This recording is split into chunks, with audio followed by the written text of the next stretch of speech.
Ronan Gallagher had spent 33 years watching people flinch when he walked into a room. Boston knew his name the way it knew winter, something you brace for, something you don't argue with. Men twice his age lowered their eyes at his table, and the whole harbor went quiet when his car rolled in. He'd buried a father, he'd inherited an empire built in shadow, and he was certain he'd already seen every kind of look a human face could give him.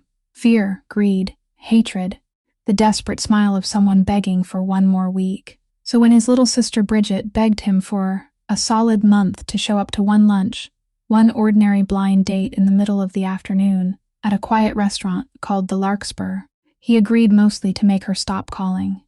He straightened his jacket, chose the chair with its back to the wall out of old habit, watched the gray rain sliding down the tall windows, and told himself this was just an afternoon he'd never think about again. He wasn't ready for the woman who came through that door. Her name was Tessa, with her chestnut hair tucked behind one ear and gray eyes that had clearly learned to read a room faster than most people learn to lie. She was beautiful in a worn, honest way, the kind of beauty that survived something, and she was in a wheelchair. She stopped a short distance from his table, folded her hands in her lap, and instead of hello, she said the thing she'd taught herself to say first, before anyone's smile could curdle, before the pity or the polite excuse to leave. "I'm sorry. Bridget probably didn't tell you. I'm in a wheelchair. If you'd rather not stay, I won't hold it against you. I promise," she said it steadily. But her eyes were already braced for the sound she'd heard more times than she could count, the soft click of a door closing that never makes any noise at all. What this dangerous man did in the next 10 seconds was something no one in that city would have believed. And it would end up rewriting everything the two of them thought they knew about mercy, about what a person is worth, and about who's really the strong one. If this story touches something in you, take a second to like this video, share it with someone who needs the reminder today, and subscribe for more stories like this one. Now let's go back to that cold, rainy Friday afternoon at the Larkspur, and the 10 seconds that changed two broken lives forever. 10 seconds. In Ronan Gallagher's world, 10 seconds were enough time for a single decision to change the course of someone's life, and he used those 10 seconds in a way no one in this city could have ever imagined. He didn't answer what she'd just said. He didn't offer a reassuring smile. He didn't shake his head in denial. He didn't reach for any of the hurried words of comfort she'd heard so many times she could have recited them from memory, those kind-sounding promises spoken only to fill the silence before a man found an excuse to walk away. Instead, his gaze lowered, not to her legs, not to the wheelchair as though it were the sum of everything pitiful about her. It settled on one tiny detail, the right front wheel, where the bolt holding the caster fork had worked itself loose some time ago. She'd been hiding it ever since by leaning slightly to the left whenever she moved, such a small habit that even she believed no one in the world had ever noticed it. He rose to his feet. Tessa felt her chest tighten because she knew this sequence by heart. She'd watched it happen so many times she could have predicted every movement. They stood up. They pretended to check their phones. They said something urgent had come up. Then the door closed softly behind them, as though no one had ever been sitting there first place. But this man didn't walk toward the door. He stepped around the edge of the table without the slightest hurry. He bent down until he was level with her eyes, as though he were only reaching for a dropped napkin. Then, with a movement so smooth that the diners at the next table didn't even bother looking up, he lowered one knee to the floor beside her wheel. Tessa stopped breathing. She watched his hands, large hands marked with the calluses of someone who'd spent years doing hard work, reach directly for that loose bolt without a second of hesitation. He didn't search for it. He didn't ask where it was. His fingers simply found it, as though they'd touched this kind of joint hundreds of times before, as though they already knew exactly what they were going to find. He turned it gently, then tested the play in the caster fork with 2 fingers, displaying a strange ease that had no business existing in a man dressed in an expensive suit inside an elegant restaurant, a familiarity that simply couldn't belong to someone who'd never lived alongside a wheelchair. Then he looked up at her, his voice low, even, and calm, as though they were discussing nothing more important than the weather. "The bolt on your right front caster is loose. Tightening it by hand will only hold for a few days. It needs the right size wrench. After we're done eating, I'll tighten it properly. I've got the tools in my car." He stood, brushed a little dust from one knee, returned to his seat as though he'd just done the most ordinary thing in the world, pulled the menu closer, and let his eyes drift across it. Right now, though, I need your help with something more important. People keep saying the beef stew here is the best in this neighborhood, but I've never trusted rumors. Will you have dinner with me and help me find out? Tessa sat frozen. She'd prepared herself for pity. She'd prepared herself for awkwardness. She'd even prepared herself for the worst case, that this man would pretend to answer a phone call and disappear through those glass doors. She'd prepared herself for everything except what had just happened. He hadn't asked why she used a wheelchair. He hadn't told her it didn't matter, because saying those words would have meant admitting it was supposed to matter in the first place. He hadn't turned the wheelchair into an obstacle she had to overcome, or a sorrow that needed comforting. He'd only seen a loose bolt, one small inconvenience in another person's life, and dealt with it as naturally as someone picking up a glove another person had dropped. In that moment, something that had been frozen inside Tessa's chest for a very long time developed the faintest crack. It began at the corner of her mouth, trembling ever so slightly before breaking into laughter she couldn't stop. Laughter so clear and genuine that even she startled at the sound, a sound she'd believed she'd left behind in another lifetime, the life she'd lived before the rain that had fallen so many years ago. She laughed until her eyes curved with it, and the most dangerous man in Boston simply sat there watching her laugh. He didn't rush her. He didn't ask questions. He waited with the quiet patience of a harbor waiting for its ship to come home. "Are you serious?" she finally asked, her breathing still shaking with the last traces of laughter. "About the bolt or about the beef stew?" "Both. I've never been more serious," he replied. For the first time that afternoon, something almost imperceptible softened at the corner of the man with the dark bottle-green eyes, something none of the people who trembled before him down at the harbor would have ever believed existed. Beyond the tall glass windows, the rain still fell beneath a sky washed completely gray, but at the little corner table inside that quiet restaurant on that afternoon, a woman had just realized that the door she'd spent years waiting to hear close behind her hadn't closed this time. And a man had just found himself wondering why the heart that had always been as silent as a steel vault had suddenly missed a beat because of nothing more than a single laugh. What Tessa didn't know, what she wouldn't understand until much later, was that those hands hadn't become that skilled by accident, and that this afternoon, which seemed so completely unexpected, had actually begun long before this moment, in a place she'd never have imagined. That night, after the loose bolt on the front caster had been tightened by the hands of a man she'd known for less than an afternoon, Tessa returned to the place she called home. A ground-floor apartment tucked away on an old street in South Boston, where the screech of the train passing each night made the window panes tremble, and the damp scent of century-old brick walls had seeped into her dreams themselves. The apartment was so small that even turning her wheelchair required careful planning, but it was on the ground floor, with no stairs and no broken elevator, and to her that alone was a blessing worth holding onto with everything she had. She switched on the only desk lamp that still worked properly and wheeled herself to the drawing table beside the window, where unfinished illustrations were waiting for her. Rabbits wearing knitted hats, clouds with smiling faces, gardens where every pathway was wide and level, the gentle world she painted for children's books, a world that her own life had never allowed her to live inside. The deadline was tomorrow morning. Micah's tuition for the next semester was due next week. Those two facts didn't need to be written anywhere. They'd already been carved into her mind as deeply as words chiseled into stone. She painted. The hands of the clock crawled past midnight, then kept moving into the hours when the entire street had gone dark, leaving only her desk lamp casting its tiny circle of golden light across the page, like a lonely island floating in a sea of darkness. Then the familiar pain came. It began in the joint of her thumb, spread across her palm, then slowly tightened around her wrist like an invisible rope. Someone was pulling a little tighter with every passing moment. The fingers holding her brush gradually stiffened. They trembled. They stopped obeying her. Tessa laid the brush down. She didn't sigh. She didn't wince. She simply turned her wheelchair toward the left, where she'd placed a basin of cold water earlier that evening, a ritual that had become such a habit she performed it without thinking. She lowered her entire right hand into the freezing water. The cold bit into her flesh like thousands of tiny needles, and she counted silently inside her head. Not numbers, only breaths. 1 breath in, 1 breath out. She kept counting until the icy sting numbed the pain, until the fingers beneath the water were no longer fingers crying out in agony, but only fingers that had finally fallen silent. The cold water couldn't heal anything. She knew that better than anyone. She'd once stood on the other side of that knowledge.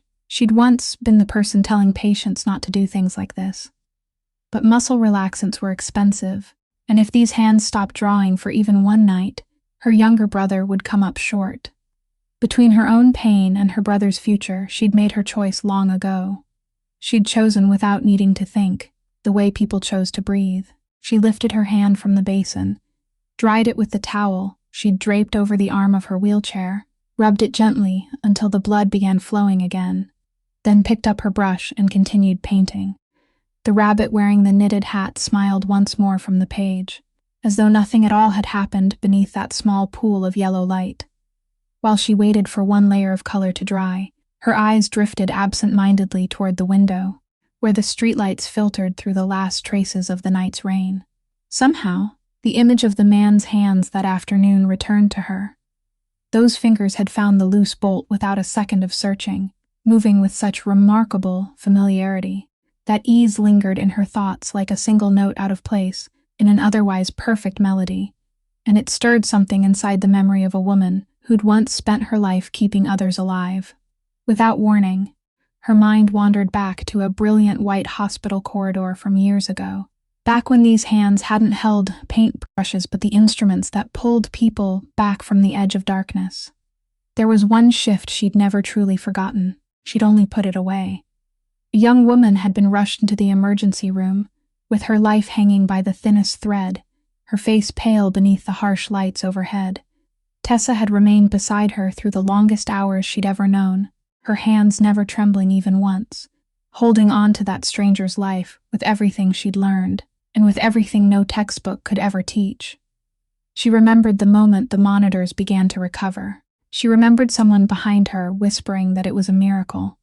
But she'd never known what became of that young woman afterward, where she'd gone when she woke, or what kind of life she'd gone on to live. Back then, that was the nature of her profession.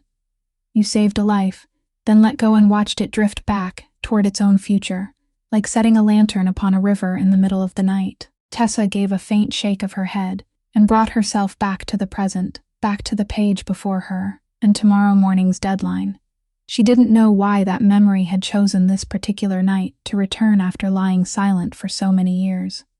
She certainly couldn't have known that the lantern she'd once released onto that river had never drifted away at all, that it had quietly turned against the current and found its way back to her, and that this rainy afternoon at the Larkspur had been the very first glimmer of its light reaching her once again.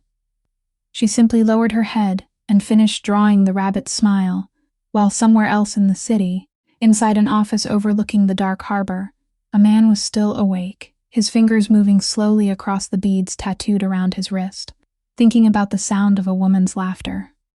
Morning at the ground-by-floor apartment, on pale light the color of milk filtering through the old curtains, accompanied by the familiar clatter from the tiny kitchen, where Micah stood in front of the stove with a frying pan in his hands, his tousled brown hair exactly like their mother's had once been. His lanky frame, that of a 19-year-old young man who still hadn't quite grown accustomed to the length of his own arms and legs. He cooked eggs the only way he knew how. The heat was a little too high. The salt was always a little too generous. The edges of the eggs always browned into a thin burnt rim. Tessa had never once corrected the way he made them, because that charred little edge tasted exactly like the eggs their father used to make on Sunday mornings from a lifetime that now felt impossibly far away. And there are certain imperfections in this world that deserve to remain untouched because they're all that's left of the people we miss. Hearing the soft roll of her wheelchair through the kitchen doorway, Micah turned around, his face immediately lighting up with the kind of smile that held no calculation at all, the kind only people with truly unburdened hearts managed to keep after everything life had thrown at them. "You're up, Tessa. I already made yours. Today's eggs are only a little burnt. I'd say that's some serious progress." He placed the plate on the table, poured a glass of orange juice, pulled out his own chair, everything with the quick, efficient movements of a first-year engineering student who'd grown used to taking apart and rebuilding almost anything. Then, just as he lifted his first forkful of eggs, he glanced toward the window, where the autumn sunlight spread a gentle golden glow across the sidewalk outside. His eyes sparkled with clear excitement as he asked the question that sometimes found its way back on beautiful mornings like this. "Tessa, it's such a nice day today. How about I push you out to Franklin Park for a stroll? It's been forever since we visited. I was just thinking about the old days when we used to run there, and how you'd always beat me on the last hill. I promise I won't try to race your wheels this time." The little kitchen fell silent for half a heartbeat. Only half a heartbeat, so brief that no one outside their lives would have ever noticed it. It was the kind of silence Tessa had learned to fill with every ounce of gentleness she possessed. She looked at her younger brother. She looked into those hopeful eyes, the eyes of the little boy she'd carried in her arms when he was still a newborn, whose hand she'd held crossing streets after their parents died, whose bedside she'd never left through nights of dangerous fevers. Then she smiled, a smile without the faintest crack. "I'm a little tired today, Micah. Tomorrow, okay? Tomorrow it is." He nodded without hesitation. "Tomorrow's fine. But you promised." Then he turned back to his eggs, chatting happily about the project he was still working on, about his demanding professor, about all the countless little things that filled the life of a 19-year-old whose future still stretched wide open before him, as innocent as though that single word "tomorrow" were a promise that truly existed.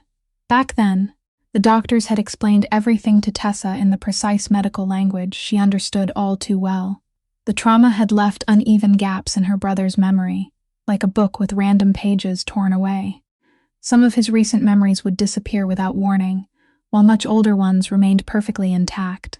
They'd told the family to accept it gently, never correct him, never force him to remember. She'd followed that advice all these years. She'd answered questions about those morning runs more times than she could possibly count, always with exactly the same smile and exactly the same word. Tomorrow, the gentlest lie in the world, the cruelest lie in the world. A tomorrow she'd keep offering for as long as her brother kept asking. She'd never cried in front of Micah because of that question. If tears came, she saved them for the moments when she was alone behind the bathroom door, turning on the faucet so the running water would drown out every sound. But this morning, after Micah had slung his backpack over one shoulder, reminded her to finish all her eggs, and made it halfway to the front door, he suddenly stopped. He didn't completely turn around. He simply stood there for a brief moment, one hand resting on the doorknob. In the slightly tilted mirror hanging by the entrance, Tessa caught a fleeting glimpse of her brother's eyes. They no longer held the bright eagerness they'd shown over breakfast. They were quiet now, deep as the still surface of a well. Eyes that somehow seemed to see far more than his words ever revealed, as though they knew something that even he himself was afraid to touch. The moment passed so quickly, she almost convinced herself she'd imagined it. Then Micah opened the door, called back in his usual cheerful voice that he'd be home late because of a group meeting, and the door closed softly behind him. Tessa remained alone in the kitchen, still carrying the scent of eggs with their familiar burnt edges. She stared at the two plates on the table, one completely empty, the other untouched, and she sat there for a very long time, her right hand gently rubbing the aching joints that still throbbed from the night before, never knowing that on the other side of the city, a man had just asked his younger sister one very simple question about what kind of flowers that woman liked, and that his sister had remained silent for quite a while before answering, because Bridget Gallagher was carrying inside her heart a secret greater than every bouquet of flowers in the world. On the very same morning, Micah slung his backpack over one shoulder and left the ground floor apartment on the eastern edge of the city, while the frost still clung to the towering stacks of shipping containers. The entire harbor already knew their boss was on his way down. No one announced it. No siren sounded. But news like that traveled faster than the sea wind in a place like this, and people recognized it through the smallest signs. The dock workers suddenly became quieter. The conversations around the coffee machine died away on their own. Even the long row of cranes seemed to slow their movements by a single beat as the black sedan without license plates rolled through the main gate. Ronan Gallagher stepped out of the car wearing a dark wool coat.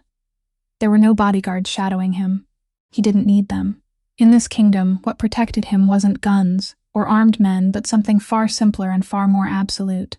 Everyone knew exactly who he was, and everyone knew exactly what he was capable of. People had called this the territory of the Gallagher family for 3 generations, ever since his grandfather laid the first stone in the shadows.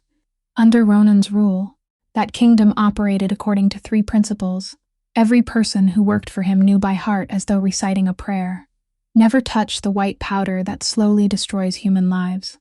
Never lay a hand on women or children. Never forget a debt of gratitude. Anyone who honored those 3 rules received his protection. Anyone who broke them would discover there wasn't a corner in this city dark enough to hide. This morning, he'd come to the docks because one man had forgotten. Inside a small operations office overlooking the pier stood a middle-aged man named Sullivan. His broad hands clasped together so tightly his knuckles had turned white. He'd worked for the Gallagher family since Ronan's father's time, but over the past several weeks he'd secretly sold shipping schedules to an outside broker in exchange for thick envelopes filled with cash. The evidence rested neatly inside a thin file that Connor Byrne, the salt and pepper-haired man standing silently by the door with an expression carved from stone, had already placed on the desk. Ronan didn't sit down. He stood beside the window overlooking the gray sea, his back turned toward the trader, throughout a silence so long it became difficult to breathe. He didn't utter a single word, allowing that silence to finish the work on its own, because he'd learned long ago that, for people who already knew they were guilty, there was no punishment heavier than waiting for the punishment to arrive. At last he spoke, his voice no louder than someone asking for the time of day, and it was precisely that calmness that seemed to lower the temperature inside the room. "Sullivan, my father trusted you. I kept you because of that trust. The moment you accepted money from outsiders, you betrayed both of us, the living man and the dead one." Sullivan collapsed into the chair as though every bone had been pulled from his body. His lips trembled uncontrollably as broken apologies stumbled out one after another, and among those shattered words came a single plea. He'd fallen into debt. He had a young child still in school. Ronan finally turned around. He studied the traitor for a long time, and everyone present in that room would later say that was the most terrifying moment of all. Not because of any anger, but because no one could read a single emotion behind those dark bottle green eyes. Then he spoke, slowly, every word perfectly clear. "Your child didn't choose who his father would be. He doesn't pay this debt. You'll leave this city before the weekend. Take your family with you, and don't ever let me hear your name again. That's the only mercy I have, and I only give it once." 2 men helped Sullivan out of the room because his legs could no longer carry his weight. As he left, he repeated words of gratitude over and over like a desperate prayer, and the door closed softly behind him, leaving only 2 men inside. Connor poured 2 cups of black coffee, placed one beside the file, and said in the even voice of someone who'd witnessed too many mornings like this that old Sullivan had been fortunate, because under Ronan's father, the ending would have been very different. Ronan didn't answer. He simply looked down at the harbor, where containers rose and descended with perfect rhythm, before asking a question that had nothing whatsoever to do with business. If someone spends his whole life living in the darkness, can he ever get used to the light again? Connor paused for a single second at the unexpected question. Before he could answer, the phone inside his coat pocket vibrated. He glanced at the screen, and something flickered across the face of the salt and pepper-haired man, whose expression was normally as still as stone. It was only the faintest tightening of his jaw, so slight it was almost impossible to notice. He excused himself to take the call outside, his voice remaining calm, even though his footsteps were just half a beat quicker than usual. Through the frosted glass wall, Ronan watched the silhouette of his right-hand man standing with his back turned, his head slightly lowered. The conversation didn't last long, but when Connor returned, he slipped the phone into the inside pocket of his coat, instead of the outside pocket where he always kept it, such an insignificant detail that no one gave it a second thought, not even Ronan himself, because his mind was tangled somewhere else entirely, somewhere filled with the clear laughter of a woman in a wheelchair, and the question he'd texted Bridget earlier that morning, a question his sister still hadn't answered. A question so disarmingly simple, it seemed almost ridiculous coming from the man standing at the top of an empire. What kind of flowers did she like? That afternoon, after Tessa had delivered her completed illustrations and was making her way home along the narrow street leading to her apartment, she noticed an unfamiliar car parked near the curb cut that led onto the sidewalk. It was far too polished and expensive for a neighborhood of weathered brick buildings and peeling wooden fences. Leaning casually against its side was a man in a leather jacket, carrying himself with the confidence of someone who'd spent his entire life making other people wait rather than waiting for anyone himself. He spotted her from a distance. Without the slightest hurry, he pushed himself away from the car and walked forward until he blocked the narrow path completely, positioning himself so her wheelchair couldn't pass on either side. It was a petty calculation, but she understood it immediately, because men like him always knew how to use the landscape to begin a conversation, long before they ever opened their mouths. "Miss Monroe." "Right?" he asked, without really asking at all, his voice as light as though he were greeting an old acquaintance. "I'm here on behalf of the people who now own your hospital debt. I'm sure you remember it. The hospital sold that account to our company a long time ago. My boss is a very patient man, but every kind of patience has its limit." Tessa stopped a comfortable distance away, both hands resting quietly on the rims of her wheels. She lifted her eyes and met the man's gaze directly. She didn't look away. She didn't lower her eyes. Life had taught her over the past 4 years that with men like this, fear was the only currency they truly wanted to collect, and she had no intention of paying them with it. "I've transferred the agreed payment every month exactly according to the original arrangement," she said, her voice steady and clear. "I've never missed a single payment." The man gave a dry little laugh. He reached into his inner pocket, pulled out a sheet of paper folded into quarters, and deliberately let it fall into her lap with careless precision. "The old agreement isn't valid anymore. New owner, new rules. Mr. Doyle just bought the entire debt portfolio from the previous company, and he doesn't care for people paying little by little until the end of their lives. New amount, new deadline, everything's in there. You've got until the end of the month." The name Doyle landed in the quiet afternoon street, like a stone dropped into still water. Although Tessa had never heard it before, something deep inside her instinctively turned cold. It was the instinct of someone who'd once worked in an emergency room, someone who'd learned to recognize the scent of trouble long before trouble introduced itself by name. She unfolded the paper and glanced across the figures. Every ounce of discipline she'd built, over years of standing before frightened patients, was needed to keep the man from noticing that she'd just missed a breath. Because the amount written there, recalculated with interest so predatory it could only be described as extortion, was a sum she couldn't possibly earn even if she drew until both her hands were worn raw. Certainly not within such a brutally short deadline. "This interest calculation isn't legal," she said, folding the paper again with fingers that refused to tremble. "Legal?" The man shrugged with the amused expression of someone who'd heard that argument 1,000 times before. "Feel free to go looking for the law. Mr. Doyle has his own way of collecting what's owed. I hear you've got a younger brother in college. Engineering, right? Takes the train from the station at the end of the street every morning. Bright future ahead of him. Would be a shame if he had to start worrying about grown-up money problems, wouldn't it?" He said nothing more. He didn't have to. That casual remark had already accomplished exactly what it was meant to do. It told her they'd done their homework. They'd watched her. They knew the routines of the single most precious thing in her life. He gave her a courteous nod, like an insurance salesman wrapping up a pleasant conversation, climbed into his car, and drove away, leaving the street once more to the sound of dry leaves tumbling across the sidewalk. Tessa remained where she was for a long time afterward, the folded paper lying silently in her lap like a knife wrapped in cloth. That evening she prepared dinner exactly as she always did. She listened while Micah enthusiastically talked about his engineering project and his demanding professor. She smiled in all the right places. She asked all the right questions. Only after her brother had switched off the light, in his bedroom, did she wheel herself over to her drawing desk, pull open the bottom drawer, slip the debt notice all the way beneath a stack of ruined sketches where Micah would never think to look, and then sit beneath the circle of yellow lamplight for a very long time, silently calculating every possible path forward, only to discover that every path ended in the same dead end. Borrow money here to cover money there, sell her reliable wheelchair, and go back to the old one with its damaged caster.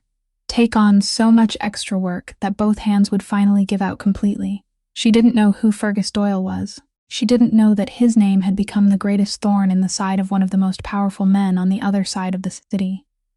She didn't know that her world and his, two worlds that had never shared the slightest connection, were already being pulled steadily toward one another by an unseen hand, like two storm clouds slowly gathering their charge before the lightning came. That night, for the first time in a very long while, Tessa forgot all about the basin of cold water. She simply let the cramps torture her aching fingers as she continued to draw, because another kind of pain had begun settling deep inside her chest, a fear sharper than ice itself.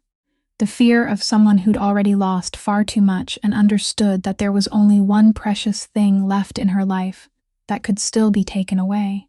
While Tessa stayed awake through the night with the debt notice hidden beneath the bottom drawer, in an elegant neighborhood on the northern side of the city, Bridget Gallagher sat curled up on the window seat of her apartment, her phone glowing in her hand with the unanswered text message from her brother.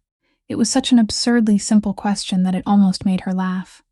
What kind of flowers did she like? Bridget stared at those words for a very long time, caught somewhere between laughter and tears, because in all the years she'd spent as the younger sister of the most feared man in Boston, this was the very first time she'd ever seen her brother ask a question so wonderfully foolish. It was also the first time she'd truly become afraid of the very plan she'd created. Because the meeting at the Larkspur hadn't been an accident. It had never been an accident. From reserving the corner table in advance, to spending an entire month pleading with her brother until he finally agreed, to deliberately keeping one crucial detail from Ronan by never telling him that the woman used a wheelchair, every single move had been another piece Bridget had carefully placed onto the board, with the trembling hands of someone, wagering something far greater than herself. She'd hidden the wheelchair from her brother, not because she'd forgotten, but because she needed to know. She needed to hear, with her own ears, who her brother would become during that first unguarded moment. Would he be the man from those cold boardrooms, where everything was measured by profit and advantage? Or would he become someone else entirely? The man she still believed was alive somewhere beneath that dark wool coat, because if Ronan had stood up and walked away the moment he saw the wheelchair, she'd rather have known immediately. She'd rather have buried this entire plan forever than allow that woman to endure the sound of another door closing in her face. With Tessa, she'd hidden the truth from the opposite direction. She'd concealed everything that made the Gallagher name what it was, telling her only that her older brother worked in transportation, that he didn't talk much but was a genuinely kind man. It was a lie so carefully constructed that it hurt even Bridget herself.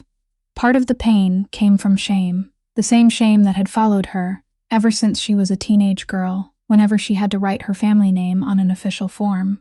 The rest came because she knew with absolute certainty that if Tessa ever heard about the Geller family's 3 generations living in the shadows, a woman who'd already lost almost everything to injustice would have wheeled herself away before lunch had even been served. But there was a secret buried even deeper than those 2 lies. A secret Bridget had never shared with anyone, not even her own brother.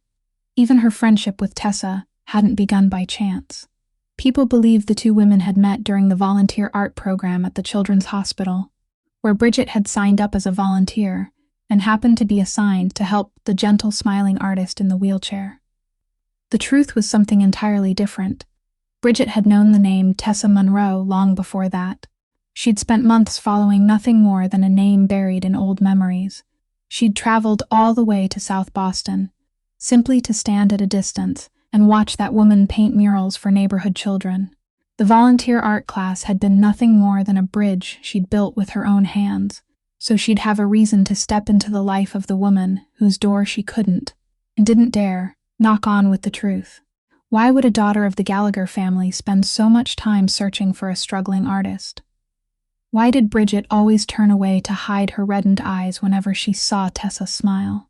Why did she always carry an old piece of paper with worn corners inside her wallet, taking it out from time to time to read before carefully putting it away again, as though reciting a sacred vow. Those answers remained locked behind a door Bridget wasn't yet ready to open. All she knew was that tonight, sitting on her window seat overlooking a city slowly filling with evening lights, she felt like someone who'd struck a single match, without realizing how enormous the fire would become. Her plan had only been for those two people to share one meal together. Nothing more. Just enough for her to repay a small part of some invisible debt she'd carried inside herself. Yet now her brother was asking about flowers, and Tessa, during their phone call that afternoon, had casually mentioned the man who worked in transportation not once but twice, using a voice that tried very hard to sound indifferent, though Bridget recognized the truth immediately. The match had ignited something far larger than she'd ever imagined. Bridget drew in a slow breath, typed her reply to her brother. It contained only a single sentence. She likes wildflowers that survive the winter.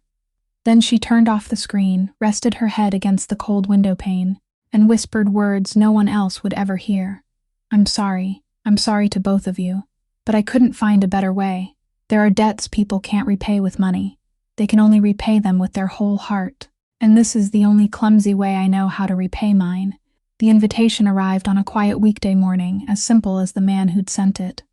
There were no elaborate words, no careful preamble, only a single text message saying that he still hadn't decided whether the beef stew from the other day was really the best in the neighborhood, because he'd been too busy listening to her to remember to judge it, so perhaps they ought to conduct another proper test.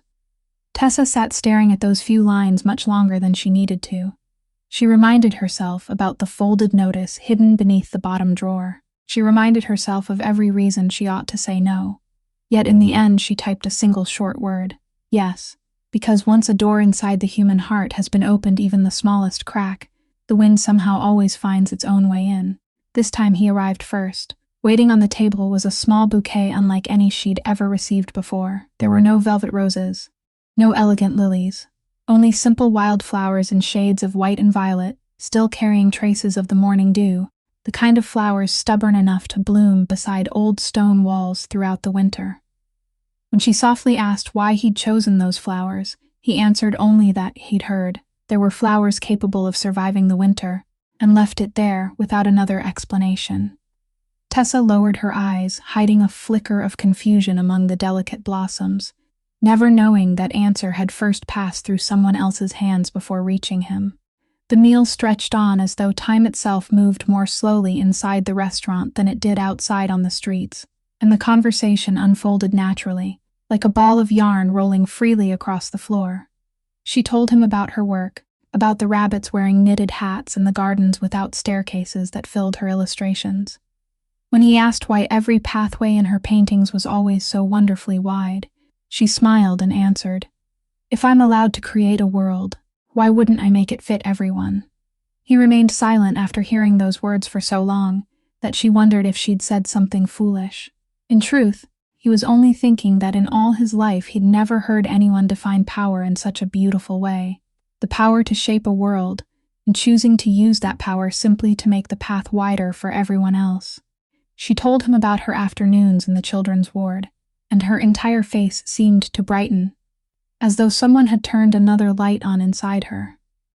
She told him about the children who always crowded around her wheelchair whenever she arrived, arguing over which colors to use, bickering loudly about whether the dragon should breathe fire or candy, about the little curly-haired girl who insisted every single time that she be painted as a princess riding a dinosaur instead of a horse, about the most serious little boy in the group, who always inspected every mural to make sure she'd used all 7 colors of the rainbow before solemnly giving it his personal seal of approval, and about the joyful cheers that echoed through the hospital corridors whenever another mural was finished.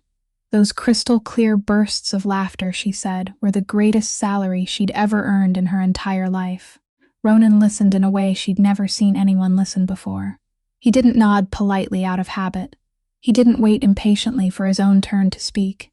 He listened as though every tiny detail deserved to be treasured forever.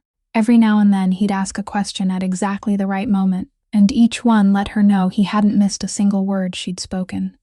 Then it became his turn, and she realized this man spoke about himself in a strangely unfamiliar language. saying things that were true but never quite complete.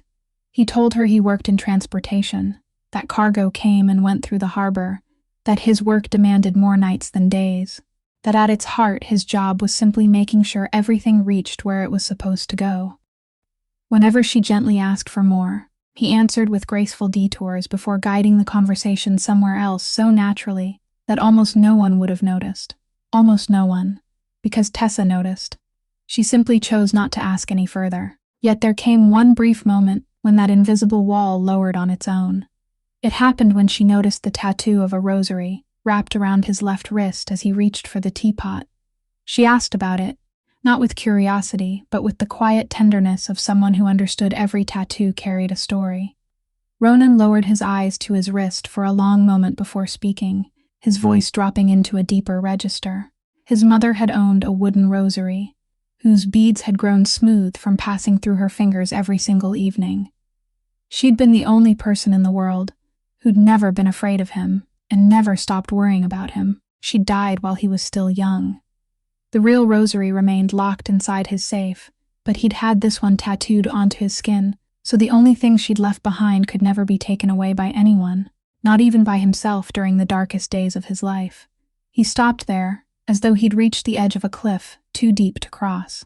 Tessa didn't ask another question. She simply rested her own hand upon the table, close to his but not touching, leaving only the smallest distance between them, the quiet distance shared by two people who both carried wounds they hadn't yet found the courage to tell, and who recognized those same unseen wounds in each other. Outside, the rain had begun falling once again. Inside, the 2 cups of tea had gone cold long ago, yet neither of them thought to order another. The meetings continued from week to week. There was a coffee shop with a perfectly level entrance that he always somehow managed to find first. There was an afternoon spent strolling beside the river, where he walked beside her wheelchair without ever moving even half a step ahead. There was dinner at a small neighborhood restaurant, whose chef came all the way to their table to greet him with a degree of respect that seemed just a little excessive for someone who supposedly worked in transportation. Through every one of those meetings, however, there was one part of Tessa that never completely relaxed. It was the emergency room nurse she'd once been, the woman trained to observe, to read another person's body faster than their words could explain it, the woman she'd tried to let retire years ago, but had never truly managed to dismiss. That nurse noticed that no matter where they went, Ronan always chose the seat with his back against the wall and his face toward the entrance. Even while they were talking, his eyes would occasionally sweep across the doorway in a movement so quick it resembled nothing more than a blink, a habit no one learned, working in transportation, but one drilled into people who lived in places where sitting in the wrong chair could cost them their lives. That nurse had held his hand once, when he helped guide her over an uneven stretch of pavement. The sensitive tips of her fingers read the silent language written across his palm, a language she'd once recognized in the hands of certain patients brought into the emergency room. The calluses weren't where they belonged on someone who carried cargo or pushed paperwork. They rested exactly where she wished she didn't know they belonged. That nurse also noticed the tall man in the gray coat, who always seemed to be reading a newspaper in the far corner, appearing in more than one cafe often enough that coincidence no longer seemed like the right word.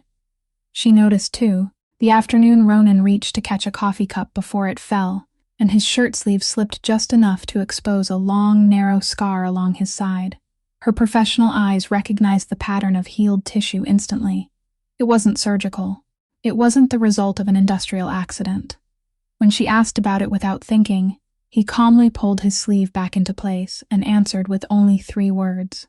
Something from my youth. He brushed the answer away as lightly as someone dusting a speck of dirt from a jacket, yet for one brief instant she'd seen his eyes darken by the faintest shade. Night after night, while sitting alone beneath the yellow circle of light at her drawing table, those scattered pieces would quietly gather themselves together inside her thoughts. Every time, Tessa deliberately scattered them apart again. She found a gentle explanation for each one. Successful businessmen were naturally careful about where they sat. Plenty of young men working around the docks developed rough hands from hauling cables and heavy equipment. In a city this size, seeing the same face in several cafes wasn't all that unusual. Everyone carried at least one scar they didn't care to explain. She herself had scars she'd never spoken about either. Piece by piece, she built a fence around the man with those soft, reasonable explanations, not because she was naive, but because for the first time in 4 years she'd found somewhere that made her want to believe again. And people often fear losing that belief far more than they fear having it betrayed. Then one rainy night, while the steady tapping of rain echoed against her windowsill, and her aching right hand rested inside the basin of cold water, the silence loosened something inside her memory. Without warning, she found herself thinking about another man from years ago, the man who'd once placed an engagement ring on her finger, the man who'd remained faithfully beside her hospital bed during those first terrible weeks with such unwavering devotion that everyone around them praised him, only to disappear from her life one ordinary morning, as though he'd never existed at all. His phone number no longer belonged to him. His apartment had been vacated. Her co-workers at the hospital could only stare at her in confusion, saying he'd resigned without warning. Through all the years since, she'd never been able to shape that departure into anything that truly made sense. It hadn't felt like someone simply falling out of love. It had been too sudden, too clean, almost as though some unseen hand had lifted him completely out of her life, rather than allowing him to walk away on his own. She'd always forced herself to dismiss that thought, because it sounded like the kind of comforting fantasy people invented to make unbearable pain easier to survive. Yet tonight, for reasons she couldn't explain, the thought had returned and refused to leave. Tessa slowly withdrew her hand from the cold water and dried it carefully. Only then did she realize she wasn't trembling because of the cold. She was trembling because she'd suddenly understood that the two men from the two very different chapters of her life shared one deeply unsettling similarity. Both of them possessed places inside themselves she could never reach, silent doors that remained firmly closed while she stood outside, with neither the courage nor the right to knock. The only difference was that the first time she'd never knocked at all, and in the end she'd lost everything. Now she found herself standing before another closed door, and she no longer knew which frightened her more, whatever waited on the other side of it, or the possibility that she might once again choose to turn away and pretend it had never been there at all. It happened on a weekend evening when Tessa casually mentioned that it had been so long since she'd last sat inside a movie theater. She missed the comforting darkness and the smell of fresh popcorn. She missed laughing and crying alongside complete strangers, gathered beneath the same glow of the screen. Ronan, a man who remembered everything she said as though carving it into stone, quietly chose one of the city's beloved old theaters for the following evening. Only when they arrived did they discover something people who walked on 2 healthy legs almost never had reason to notice. The entrance to the auditorium lay beyond a long flight of stone steps. The elevator intended for wheelchair users had been broken for quite some time, marked only by a faded apology, signed carelessly taped to the wall. The young theater manager could do nothing except rub his hands together awkwardly. Tessa was accustomed to moments like these. She'd grown so used to them that she carried a ready-made smile for exactly this purpose. She was about to tell him it was perfectly fine, that they could simply take a walk instead, but before she managed to say a single word, Ronan turned toward the manager and, in a voice no louder than someone making a dinner reservation, asked whether there were any screenings still available that evening, which auditorium had level access through the side entrance, and how much it would cost to reserve the entire room. Everything afterward unfolded as quickly as the snap of a finger. The manager disappeared, then returned with the theater director personally hurrying over wearing the brightest smile imaginable. The side entrance was unlocked. Someone rushed to remove the faded out-of-order sign. Less than half an hour later, Tessa found herself sitting in the middle of a vast empty auditorium, with not another soul in sight, a giant screen glowing solely for 2 people. It should have been the most romantic experience of her life. Instead, surrounded by hundreds of empty seats, she felt her heart growing colder minute by minute, because she'd dreamed of disappearing into a crowd, of becoming nothing more than an ordinary moviegoer among other ordinary people. Somehow she'd become the opposite instead, an exception separated from everyone else, a problem solved with a checkbook, and the warm darkness she'd missed had become something enormous and strangely lonely. She sat through the entire film without remembering a single moment of it. When they reached the parking lot afterward, she stopped beneath one of the yellow lights and spoke in a voice she fought to keep steady. "Thank you. But please don't ever do that again." Ronan looked at her, genuinely confused. "What did I do wrong? I thought you wanted to see the movie." At that question, everything she'd been holding inside throughout the evening, and perhaps throughout the past several weeks, quietly overflowed. She told him everything. She never raised her voice, yet every word came with the clean precision of a line drawn across paper. "I didn't need an entire theater. I only needed a ramp. What I wanted wasn't for the world to step aside for me. I wanted the world to have room for me." Those two things sound almost identical, but they're separated by an ocean. When you rented the whole theater, you thought you were lifting me up. What you actually did was draw a circle around me. You turned me into someone who had to be isolated in order to be protected. And even when it's done with kindness, it's still another way of reminding me that I'm different. She paused for a moment before speaking the sentence he'd remember for the rest of his life. "Your money bought this entire theater. But there's one thing it can't buy: respect. Because respect isn't something you purchase. It's something you learn. You learn it by asking someone what they need, instead of deciding for them what they need." Ronan stood beneath the parking lot lights for a very long time. Tessa quietly prepared herself for every reaction she'd learned to expect from wounded male pride. Anger.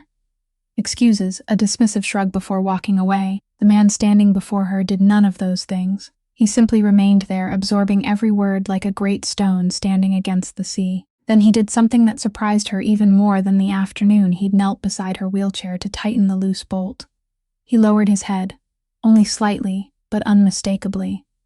"You're right," he said. "I've spent my whole life solving problems by flattening every obstacle in my path. Somewhere along the way, I forgot to ask the person living with that obstacle whether they even wanted it flattened." Then he lifted his eyes to meet hers and asked a question no one had ever asked her during the 4 years she'd lived in that wheelchair. "Then next time, what would you like me to do? Not what will I do for you. What would you like me to do?" Only one word changed, yet it shifted the entire balance between them. Inside her chest, Tessa felt something quietly settle back into its rightful place after years of being painfully out of alignment. Her voice softened. "Next time, if this door is closed, then we'll go find another one together." "That's all," he nodded with the earnest attention of a student committing an important lesson to memory. Then the two of them walked away beneath a sky that had finally cleared. Neither of them spoke very much after that, but both knew they'd just passed through something fairy tales never bothered to tell. The moment when two real people collided through real imperfections, and instead of breaking each other apart, they began learning the shape of each other's hearts. That night, after making sure Tessa had reached the entrance to her little street, and waiting until the light in her ground-floor apartment came on before pulling away, Ronan didn't drive home. Instead, he returned to the office on the top floor, overlooking the harbor, the place he always found himself returning to on nights when sleep refused to come, which meant almost every night. He didn't switch on the lights. The room was illuminated only by the borrowed glow rising from the city below, through the enormous windows, just enough to trace the outline of the heavy wooden desk that had once belonged to his father. The shelves of files that held an empire, and the man sitting motionless in the leather chair, his thumb slowly moving across each bead of the rosary tattooed around his left wrist. One bead, one breath, one bead, one breath. It was a ritual that had replaced sleep, one he'd practiced ever since the year everything had come crashing down onto his shoulders. His insomnia wasn't an illness of the body.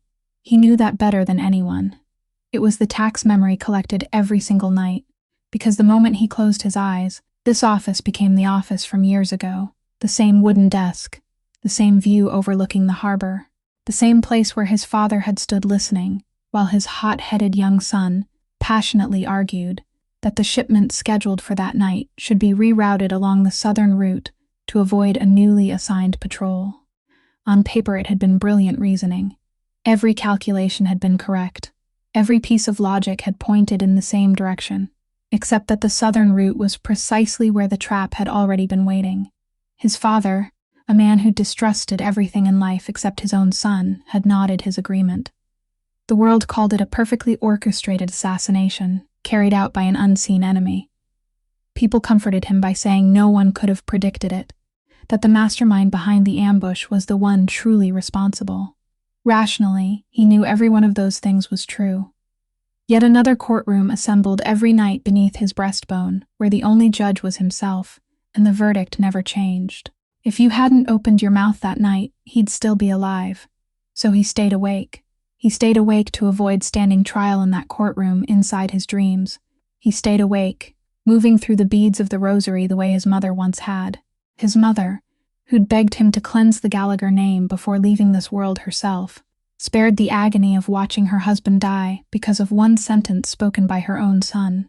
Yet tonight, among the familiar rhythm of those invisible beads, something unexpected slipped in, a woman's bright, genuine laughter. A question asked beneath the yellow lights of a parking lot. "What would you like me to do?" Ronan suddenly realized he was smiling alone in the darkness, an expression this office had never witnessed before. Yet that very smile frightened him, because a man who survived by calculating every possible move now stood before a game he was afraid to calculate to the end. If he continued forward, he'd draw that woman closer to a world he himself desperately wished to escape. If he walked away instead, he'd be the one closing the only door through which any light had entered his life in so many years. A knock at the door cut through his thoughts. Connor stepped inside, carrying the usual stack of evening reports, and placed them upon the desk. But, instead of leaving immediately as he's always did, the salt and pepper-haired man remained standing beside the window. He looked down at the harbor for a long time before finally speaking, his voice steady and direct, exactly as every word he'd spoken throughout all the years he'd served 2 generations of the Gallagher family. "Let me say something just once, not as your employee, but as the man who carried you when you were still a little boy. I had someone look into her, not to hurt her, only to make sure no one was using her to set a trap for you. She's clean, so clean that reading her file left a lump in my throat. Someone like her doesn't belong in our world, Ronan. This world doesn't spare anything that's clean. It stains everything it touches. If you truly care about her, then you have to understand that. These 2 worlds can't become one. The person standing between 2 currents is always the one who drowns first." Ronan remained silent for a long time after hearing those words, because he knew they came from loyalty and nothing else. At last he quietly asked, "So you think I should let her go?" Connor didn't answer immediately. He kept staring at the yellow lights scattered across the harbor below. When he finally spoke, his voice had dropped lower than before, roughened ever so slightly, as though the words were no longer traveling outward but echoing back into himself. "In our world, the moment people discover who you love, that's exactly where you become weak. The more you love, the deeper the weakness. The safest thing is never to let anyone know. Never let anyone see the place inside you that's still soft. Otherwise they'll grab hold of it and break it." The moment those words left his mouth, it was almost as though he realized something himself. He gave Ronan a brief nod and left the office a little more quickly than usual, leaving Ronan with the vague feeling that the last part of that warning hadn't truly been meant for him at all. The feeling lingered only for a moment before disappearing beneath everything else weighing on his mind. He returned once more to the rhythm of the rosary, to the game of chess he no longer dared calculate to its conclusion, never knowing that downstairs, inside the elevator descending toward the lobby, the most loyal man he'd ever known was leaning heavily against the wall of the cabin, his eyes closed, one hand gripping the phone hidden inside his inner coat pocket, as though he were clutching a piece of burning coal. That night, Tessa stayed up later than usual, because she had a set of illustrations that had to be delivered first thing in the morning. Like so many people who worked alone through the night, she switched on the old television in the corner of the room simply to fill the silence with human voices, turning the volume down until it became nothing more than a gentle murmur behind her. The late evening news drifted past her ears like water flowing over stone. Gas prices, the weather, a traffic jam on one of the bridges.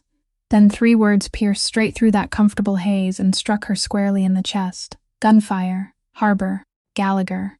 She turned toward the screen. Flashing blue and red lights washed across endless rows of shipping containers in the darkness. Police barricades. A reporter standing before the camera described a violent confrontation that had just erupted at the eastern docks, between rival underground interests operating within the city. Fortunately, no one had been killed. Then the anchor shifted to a name that, according to police, had unofficially controlled that entire waterfront for years, despite the fact that no court had ever managed to prove anything against him. Ronan Gallagher, the third-generation heir to the family widely regarded as the most powerful criminal organization in Boston. The moment those words were spoken, a photograph filled half the screen. It had clearly been taken from a distance, slightly blurred, showing a man in a dark wool coat stepping out of a car in the middle of the harbor. Yet no matter how indistinct the picture was, Tessa couldn't fail to recognize those shoulders, that jawline, and beneath the cuff of his left sleeve, the edge of a tattoo she'd once sat close enough to count bead by bead. The paintbrush slipped from her hand and struck the floor. She sat frozen before the television, while the reporter continued speaking, but the sound had vanished somewhere far away. The entire world collapsed into nothing except the thunder of blood pounding inside her temples. Inside that empty silence, every scattered piece she'd spent weeks deliberately separating suddenly flew back together, locking into place with merciless speed. The chair that always faced the entrance with its back against the wall, his eyes sweeping across every doorway whenever someone entered, the calluses in all the wrong places on his palms, the long scar along his ribs and the quiet explanation, something from my youth, the man in the gray coat reading newspapers in the corner of different cafes, the chef's excessive respect, even the effortless way he'd rented an entire movie theater as casually as someone buying a loaf of bread. Every single clue had been there from the very beginning. Every single one. The nurse inside her had seen them all. Only the woman inside her had picked up each clue and quietly locked it away inside a drawer because she wanted to believe. Dear God, she'd wanted to believe so desperately. The pain arrived a few breaths after the shock, and it didn't come alone. It dragged behind it an older pain from the deepest part of the years she'd believed had finally frozen over. Another man's face returned to her. The man who'd sat beside her hospital bed for 3 straight weeks, with a devotion so gentle it had moved everyone in the ward. The man who'd stroked her hair. The man who'd made promises. The man who'd been kind, so unbelievably kind, until the morning he disappeared without leaving behind a single trace. The cruelest lesson of her life had been written by that very kindness. The most terrifying people were never those who openly revealed their cruelty. They were the ones who wore kindness as a mask, because no one ever guards themselves against someone who's smiling at them. And now history was mocking her by repeating itself in an even crueler form. The man who'd knelt in the middle of a restaurant to tighten the loose bolt on her wheelchair. The man who'd given her wildflowers that survived the winter. The man who'd lowered his head beneath the parking lot lights, admitted he was wrong, and asked, "What would you like me to do?" That man turned out to be the name the entire city lowered its voice to speak. She no longer knew which hurt more, discovering who he really was, or realizing that someone like him had been capable of such extraordinary gentleness.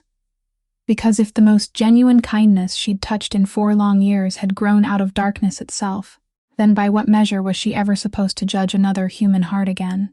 Her phone lit up on the table. A message from him. He was asking whether she'd gone to bed yet. Attached was a photograph of a patch of little purple and white wildflowers he'd found on his way home. Message. Through tears, she couldn't even remember beginning to cry. Her trembling fingers moved across the screen, not to answer him, but to do the one thing she'd sworn to herself 4 years earlier she would always do the instant she caught the scent of deception. She blocked his number. Then she blocked Bridget's as well. She switched off the phone and threw it into the drawer. Afterward, she sat upright in the apartment, lit only by the silent, flickering glow of the television, wrapped both arms around herself, and for the first time since the day she'd been discharged from the hospital, Tessa Monroe cried out loud. She wept like a dam collapsing beneath unbearable pressure, not because one more man had turned out to be a liar, but because she suddenly realized that her heart, patched together so many times after being torn apart, was still innocent enough to break this completely. The days that followed passed beneath a silence so heavy it seemed almost solid. Tessa continued to paint. She continued preparing breakfast every morning. She continued smiling at exactly the right moments whenever Micah spoke. Yet anyone who looked closely would have noticed the shadows beneath her eyes growing darker each day. And how, During the long hours she spent painting late into the night, her brush would sometimes stop halfway across the page and remain suspended there for what felt like forever. Her phone stayed inside the drawer, switched off, like a wound wrapped so tightly it wouldn't have to be seen. As for Ronan, he never came knocking at her door. He never stationed anyone outside her street. He never used a single ounce of the power he possessed to force his way back into her life. That silence from him filled her with relief, yet somehow it also hurt in a way she refused to give a name. Then Thursday afternoon arrived. According to her usual schedule, Tessa went to the children's hospital to finish the mural she'd been painting along the pediatric corridor. She had just finished mixing her tray of colors when the senior charge nurse, a woman who'd known her since the very beginning, quietly pulled up a chair beside her. The older woman's expression carried the weight of someone holding a story too large for her own heart. She lowered her voice, as though afraid the words themselves might shatter. "Would you believe it? Last week, the finance department received an enormous payment from an anonymous foundation. It wiped out every outstanding hospital bill for an entire wing of struggling families in our department. Some of those accounts had been sitting there for years. One family was about to file paperwork to stop treatment because they couldn't pay anymore. Now every single debt is gone. No announcements, no ceremony, no name attached. Not even one of those oversized presentation checks that wealthy donors always seem to love. The foundation made only one request in writing. The donor's identity has to remain secret forever." Her eyes had begun to glisten by then. "I've spent nearly my whole life doing this job. I've met plenty of people who donated money because they wanted someone to thank them. But someone who gives this much just to hide from gratitude? I've never seen anything like it." Tessa's fingers stiffened around her paintbrush. A feeling she hadn't invited quietly settled inside her, and she immediately tried to crush it beneath reason.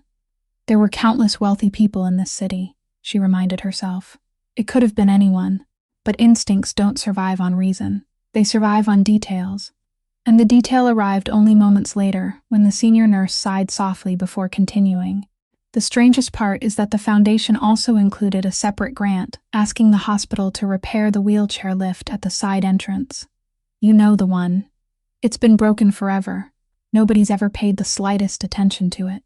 Yet in the paperwork they specifically wrote that improving access for wheelchair users should be treated as a priority. I couldn't stop thinking about that line. Whoever wrote those instructions must have pushed someone's wheelchair before. Otherwise, how would they ever have noticed something so small? Tessa turned back toward the unfinished mural so the older nurse wouldn't see her eyes, because at that moment all she could see inside her own mind was a man lowering his head beneath the parking lot lights, quietly asking, "What would you like me to do?" And suddenly she understood that he'd found his own answer, not by renting an empty theater just for her anymore, but by opening a path that belonged to everyone like her, quietly, without a name, without ever expecting her to know, without even giving himself the chance to receive credit. The sharp black and white line she'd drawn, after watching that news broadcast, the line she'd leaned on to keep herself standing, suddenly developed a long crack. Because perhaps someone could pretend to be kind in front of one woman, but nobody pretended for anonymous hospital debts.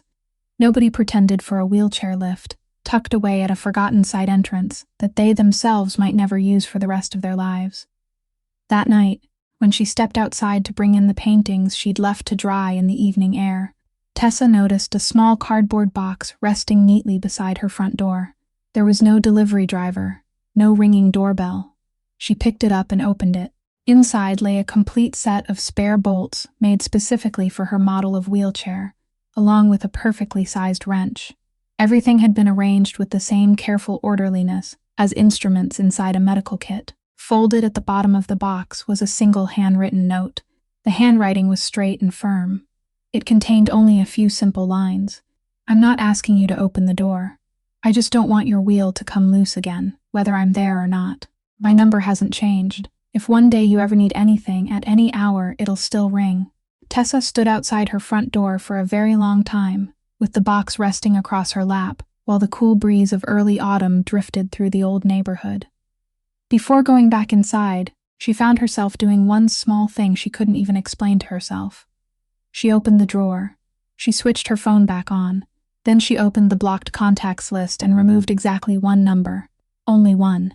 She didn't send a message. She didn't make a call. She simply removed the block, like someone quietly unlatching a single window inside a house that had been sealed shut for years, not to invite anyone inside, but so that if one day another storm came, a cry for help would still have a way to find its way out. On the very same night that Tessa removed one name from her blocked contacts, across the city Ronan sat alone in his dark office, with the small safe standing open before him. Resting in the palm of his hand was the real wooden rosary, its beads polished smooth by countless evenings spent passing through his mother's fingers.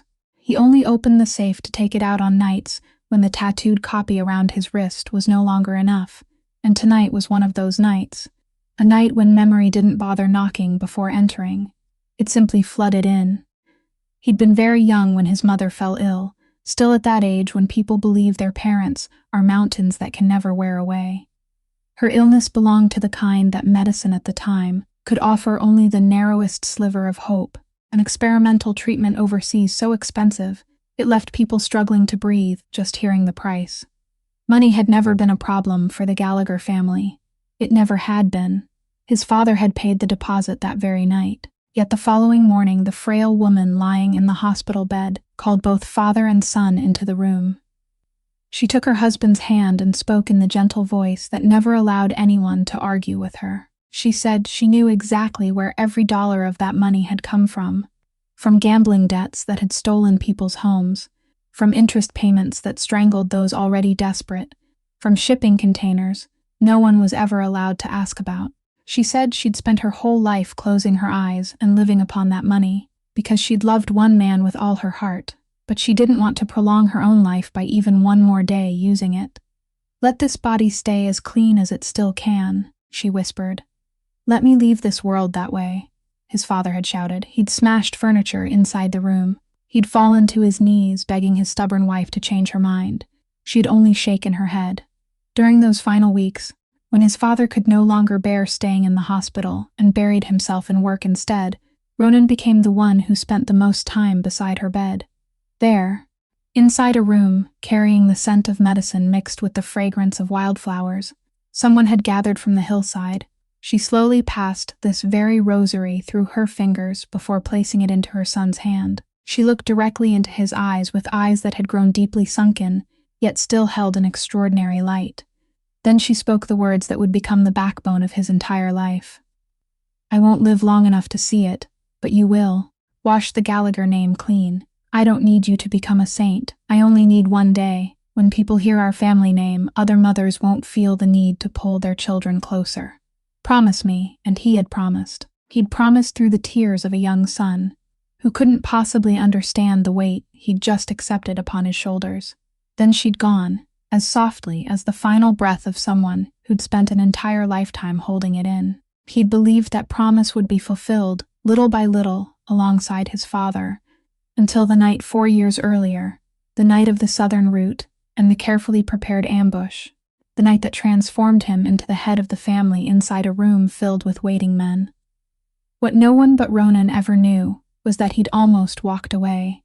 He'd almost abandoned everything and disappeared from the city forever. The only thing that stopped him was one private meeting where he sat listening to the man considered the strongest candidate to replace his father, a distant uncle whose eyes were as cold as money itself, enthusiastically outlining the family's future. "Times have changed," the man had said. "White powder is the real gold mine now. We've already got the network. All it takes is one word, and the shipments will flow into every neighborhood, every school gate." Ronan had listened to every single word. Beneath the table, his hand gripped the tattooed rosary around his wrist so tightly it left deep marks across his skin. Then he'd stood up and accepted the chair he despised, not because he'd ever wanted its power, but because in that moment he'd understood one bitter truth. The only way to stop the monster from sinking its teeth into children was to be the one holding its chain. From that day forward, he'd held it. He'd held it through 3 unbreakable rules. He'd held it through a years-long plan to slowly pull one piece of the empire after another into legitimate business, every step as dangerous as dismantling the fuse of a live bomb. He'd held it in absolute solitude, because the person standing between 2 opposing currents can never allow either side to see how tired he truly is. Tonight, turning his mother's rosary through his fingers inside the dark office, Ronan finally understood why he couldn't let that woman go, even after she'd closed every door between them. Among all the people he'd met since taking that chair, Tessa was the first person who'd ever looked at him without seeing the Gallagher name, and the cruel irony was that she walked away on the very night she finally did see it. He didn't blame her. How could he? He only wished that someday she'd discover that beneath the Gallagher name lived a promise made to a woman who loved wildflowers, a promise he was still repaying every single day with the whole of his life. The phone shattered Tessa's fragile sleep at that hour of the night, when every call arrives wearing the face of disaster. An unfamiliar number glowed on the screen. The voice on the other end introduced herself as an emergency room nurse and asked whether she was Micah Monroe's sister. Her brother had been brought in by passers-by not long ago. His condition was stable now. Could she come to the hospital immediately? Tessa heard every word in a strangely detached state. Her hand had already reached for her coat before she realized it. She was already turning her wheelchair toward the door. The body of the former emergency room nurse moved with the flawless precision of a machine trained for crisis, while the heart of an older sister plunged freely into a bottomless well. The rideshare crossed a sleeping city that seemed to stretch for an entire lifetime. As soon as she rolled through the familiar glass doors of the emergency department, the sharp scent of antiseptic and the harsh white lights dragged her backward through the years with merciless force. The only difference was that once she'd walked into this place, to pull strangers back from the darkness. Tonight the darkness was holding the only brother she had left. Micah lay in the bed at the corner of the room. She saw the white bandage wrapped around his head before she truly saw his face. For one terrible instant the entire hallway seemed to tilt beneath her. Then he turned, saw her, and the very first thing that young man did with lips still split and bleeding was force out a smile. The second thing he did was ask, his voice hoarse yet carrying that same innocent confusion that had always belonged to him. "Tessa, why are you here at this hour? Haven't you gone to sleep yet? I remember you said you had to finish painting tonight." Tessa gripped the rims of her wheels so tightly she thought they might break. Because there are people in this world who lie wounded in a hospital bed and still worry first about whether someone else has eaten. The attending physician explained everything using medical language Tessa understood even before he finished speaking. Soft tissue injuries, observation for the head because of his previous history, a few days of monitoring. "He's lucky," the doctor said. Lucky. That was the word he chose. Tessa nodded her thanks while only one question echoed inside her mind. Who? She didn't have to wait long for the answer.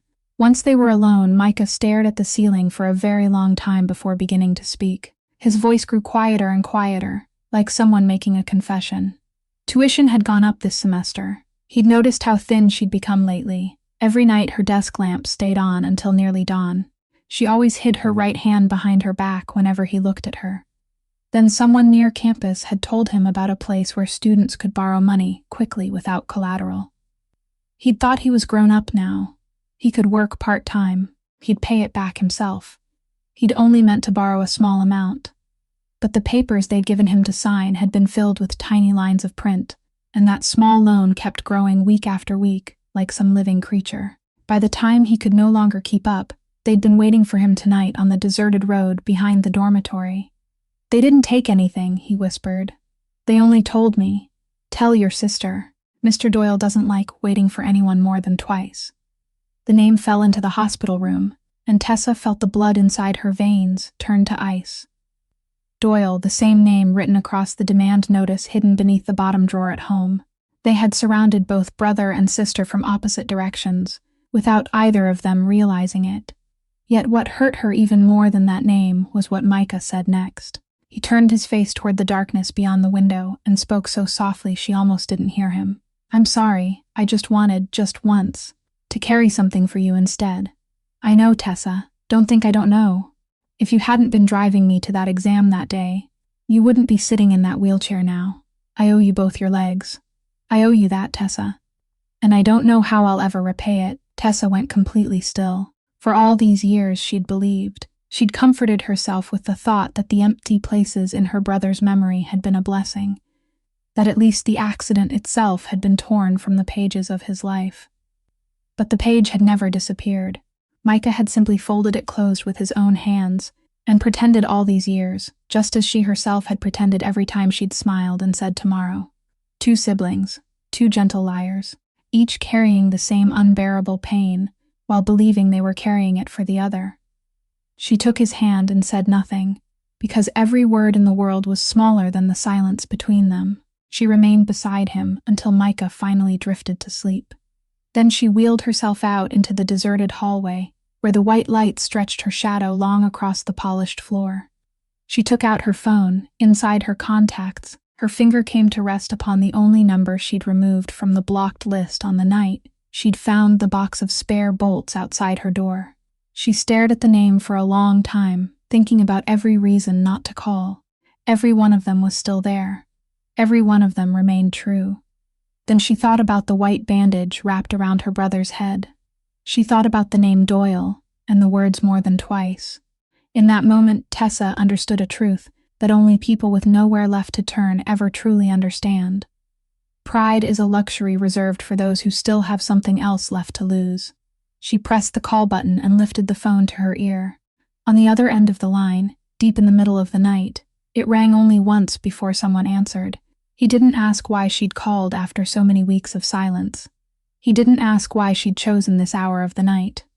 Throughout the brief phone call, so short it contained little more than the sound of her breathing and the 3 words naming the hospital, he didn't ask a single question. He only said 2 words. "I'm coming," then he hung up.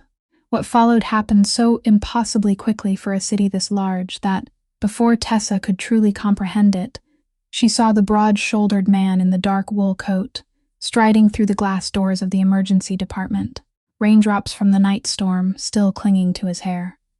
The first thing he did wasn't walk straight to her. Instead, he stopped several feet away, leaving exactly enough distance for someone who understood he hadn't yet been invited back into her life. His eyes asked the question his mouth never spoke, and only after she gave the slightest nod did he come closer. He stood there listening while she told him everything. He listened from beginning to end, from the folded notice hidden beneath the bottom drawer, to the tiny print buried inside Micah's loan agreement, to the name Doyle and the warning about waiting no more than twice. Not a single feature changed on his face as she spoke. Yet Tessa, who'd spent years reading patients' faces before they uttered a word, saw exactly what was happening inside those dark bottle green eyes. Something inside them was growing colder. Colder still, like a lake freezing from its edges toward its center. And for the first time she caught a glimpse of why the entire city lowered its voice whenever they spoke the Gallagher name. He asked only one question. "Will you let me handle this my way?"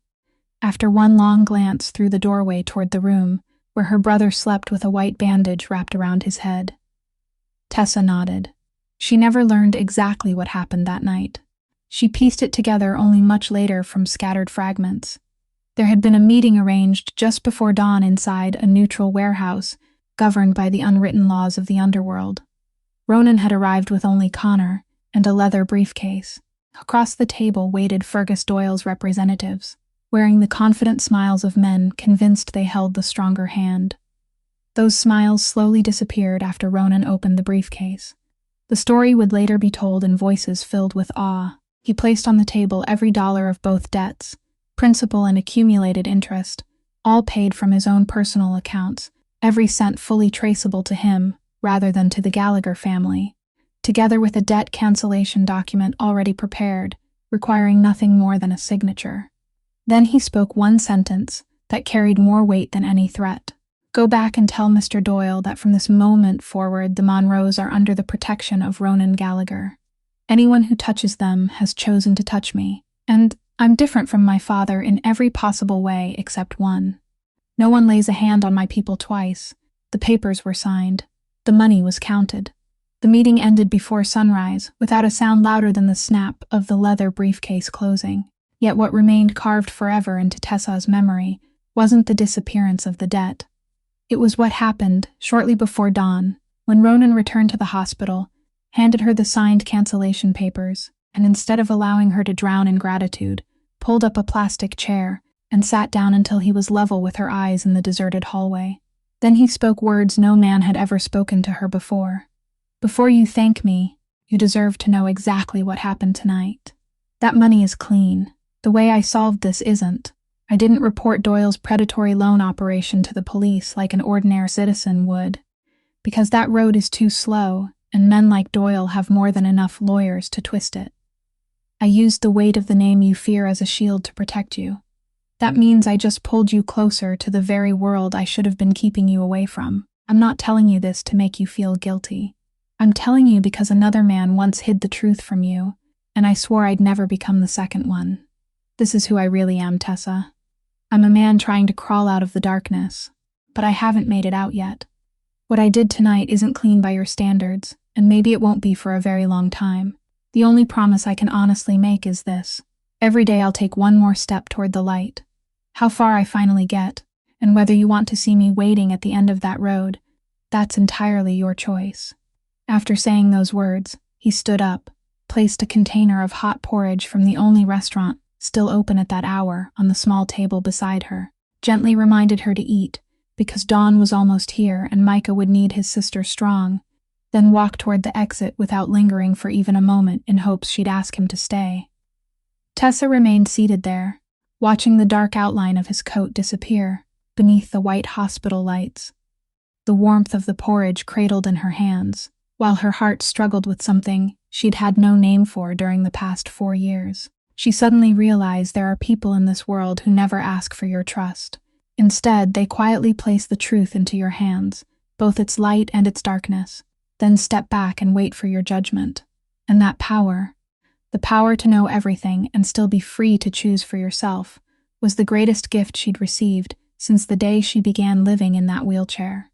Micah was discharged from the hospital on a morning washed clean by clearing skies. In the days that followed, a new rhythm slowly formed between the two of them, careful and unhurried. There were brief text messages.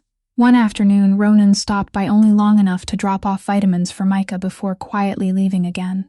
Then, on a Sunday afternoon, Tessa sent him one simple message. I want to hear everything, from the beginning. The truth, he came. He sat down across from her inside the tiny ground-floor apartment, where the familiar circle of yellow lamplight still spilled across her drawing table. For the first time in his life, Ronan Gallagher told his entire story to someone who didn't carry the Gallagher name. He told her about the mother who'd chosen to leave this world with a clean soul, rather than live one more day on money that carried the tears of other people. He told her about the promise he'd made beside her hospital bed. He told her about the night 4 years earlier, about the southern route that had stolen both his father and his ability to sleep. He told her about the private meeting, where he'd listened to men eagerly mapping out ways to send white powder flowing toward school gates. He told her why he'd accepted the chair he despised. He told her about the quiet plan he'd spent years carrying out, moving one piece of the empire after another into the light of legitimate business, one dock, one company at a time, as slowly and carefully as removing bricks from a fortress, without letting the walls collapse onto the innocent people still living inside it. He told the story without decorating it, without asking for forgiveness. He admitted every shadow he still hadn't managed to wash away. When he'd finished, he simply sat there in silence like a defendant waiting for judgment. Tessa listened to every word without interrupting. Then, instead of delivering a verdict, she did the one thing he'd never expected. She answered his honesty with the only thing equal to it, the truth about herself. A truth she'd buried so deeply that sometimes she'd almost convinced herself it had disappeared forever. Her voice began calmly before gradually trembling like the surface of a lake meeting the wind. You already know about the accident, about my legs, about Micah. But there's something that isn't written in any medical record. That afternoon, inside that car, it wasn't only the two of us. There was someone else with me. She lowered her eyes. I was pregnant. Just a tiny little life that hadn't had the chance to meet the world yet. The baby belonged to me and the man I was about to marry. We'd planned to tell both our families that weekend. I'd even painted a little picture to announce it. A tiny green shoot growing upward from 2 hands. Her tears began falling onto the hands resting quietly in her lap. Then the crash happened. When I woke up in the hospital, they told me I'd lost 2 things at once. My legs and that little life. The doctors also said my chances of ever carrying another child were almost gone. Her shoulders shook as she spoke. I've never told anyone, not even Micah. The only other person who ever knew disappeared and took that memory with him. I've carried it alone for 4 years. You're the first person I've ever told. And maybe because of that, I need to tell you one more thing. If you're imagining any kind of future with me, then you deserve to know exactly what you're choosing. Ronan offered no comforting words. Instead, he rose from his chair and lowered himself onto one knee before her wheelchair, just as he'd done that first afternoon at the Larkspur. Only this time there was no loose bolt waiting to be tightened. He simply held out both hands with his palms turned upward, not as someone claiming something, but as someone offering an invitation. Tessa placed her tear-soaked hands into his. Then he spoke, slowly and clearly. I'm not choosing a future, I'm choosing a person. Whatever shape the future takes, we'll draw it together. Besides, a faint smile touched his face. You're much better at drawing than I am. It was only there, held safely inside his embrace after every wall between them had finally fallen away, that Tessa shared the last edge of the wound she'd hidden for so long. She told him about the kind man who'd disappeared. She explained that he'd been a resident physician at the very hospital that had admitted her on the night of the accident. He'd been on duty. He'd been there. Yet she'd never understood how someone could vanish so completely, so suddenly, as though he'd been lifted out of her life by invisible hands. Beneath her fingertips, she felt Ronan's shoulders become rigid. He repeated her words one by one. He was at the hospital that admitted you that very night? Then he fell silent for a very long time. It was the silence of a man who'd just spotted a single thread connecting two pieces of cloth that had always seemed unrelated. Because a doctor present that night might have seen things the people responsible desperately needed no one else to see. The condition of the other driver, the smell of alcohol, the laboratory samples, and if that doctor had disappeared so suddenly and so completely afterward, perhaps he hadn't abandoned her at all. Or rather, perhaps abandoning her hadn't been the whole story. Perhaps someone had made him disappear, the tragedy she'd carried for 4 years as though it were nothing more than a private humiliation, might actually have been one small link in a far larger machine built to conceal the crimes of a powerful family. Ronan didn't speak that suspicion aloud that night. It wasn't yet time. He only held her a little tighter, and Tessa, resting her face against the shoulder of the man she'd come to love, suddenly realized that the sound she'd spent years waiting for, the quiet click of a door gently closing whenever someone saw her wheelchair, was nowhere to be heard. Instead, for the very first time, she heard something entirely different. She heard the sound of a door slowly opening. That winter passed over the two of them. Through days so ordinary they became extraordinary. There were dinners where he painstakingly learned to cook the stew from her mother's old recipe, though every batch somehow came out just a little too salty. There were quiet afternoons when he sat at one end of the table reading reports, while she painted, two entirely different kinds of paperwork lying side by side beneath the same pool of golden lamplight. There were evenings when Micah dragged him away to ask for help with mechanical engineering assignments, and slowly discovered that this man who supposedly worked in transportation knew far more about machinery than anyone reasonably should. Yet it was during those uneventful days, the days that seemed to hold nothing worth telling, that Tessa stumbled upon the moments she would remember for the rest of her life. The first came one afternoon at his house. She reached toward his desk for a notepad so she could leave him a message, but accidentally picked up a leather-bound notebook tucked deep inside the drawer instead. She opened it, intending only to tear out a blank page, then remained perfectly still for a very long time. It wasn't a work notebook at all. It was a school notebook in the truest sense. Every page was filled with Ronan's neat, firm handwriting. There were underlined passages, highlighted notes, entire paragraphs copied over again and again.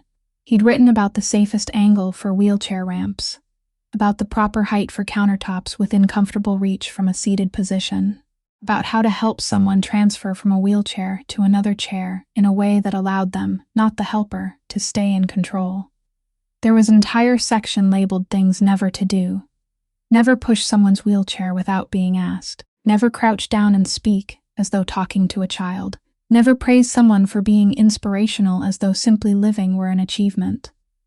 Across the very first page, written larger than anything else, and enclosed inside a thick hand-drawn border, were only 3 words.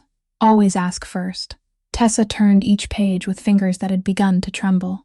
She imagined the man the entire city feared, sitting alone late at night, after finishing reports and making decisions heavy enough to change lives, keeping a lamp burning while studying how to love a woman in a wheelchair, the way someone studies an exact science, patiently, humbly, writing down every mistake so he wouldn't repeat it. She quietly closed the notebook, placed it back exactly where she'd found it, and never told him she'd seen it. From that day forward, every time he asked, "What would you like me to do?" she heard those words with entirely different ears. The second moment arrived near the end of winter when he invited her and Micah to dinner at his house. The instant she crossed the doorway, Tessa knew something had changed.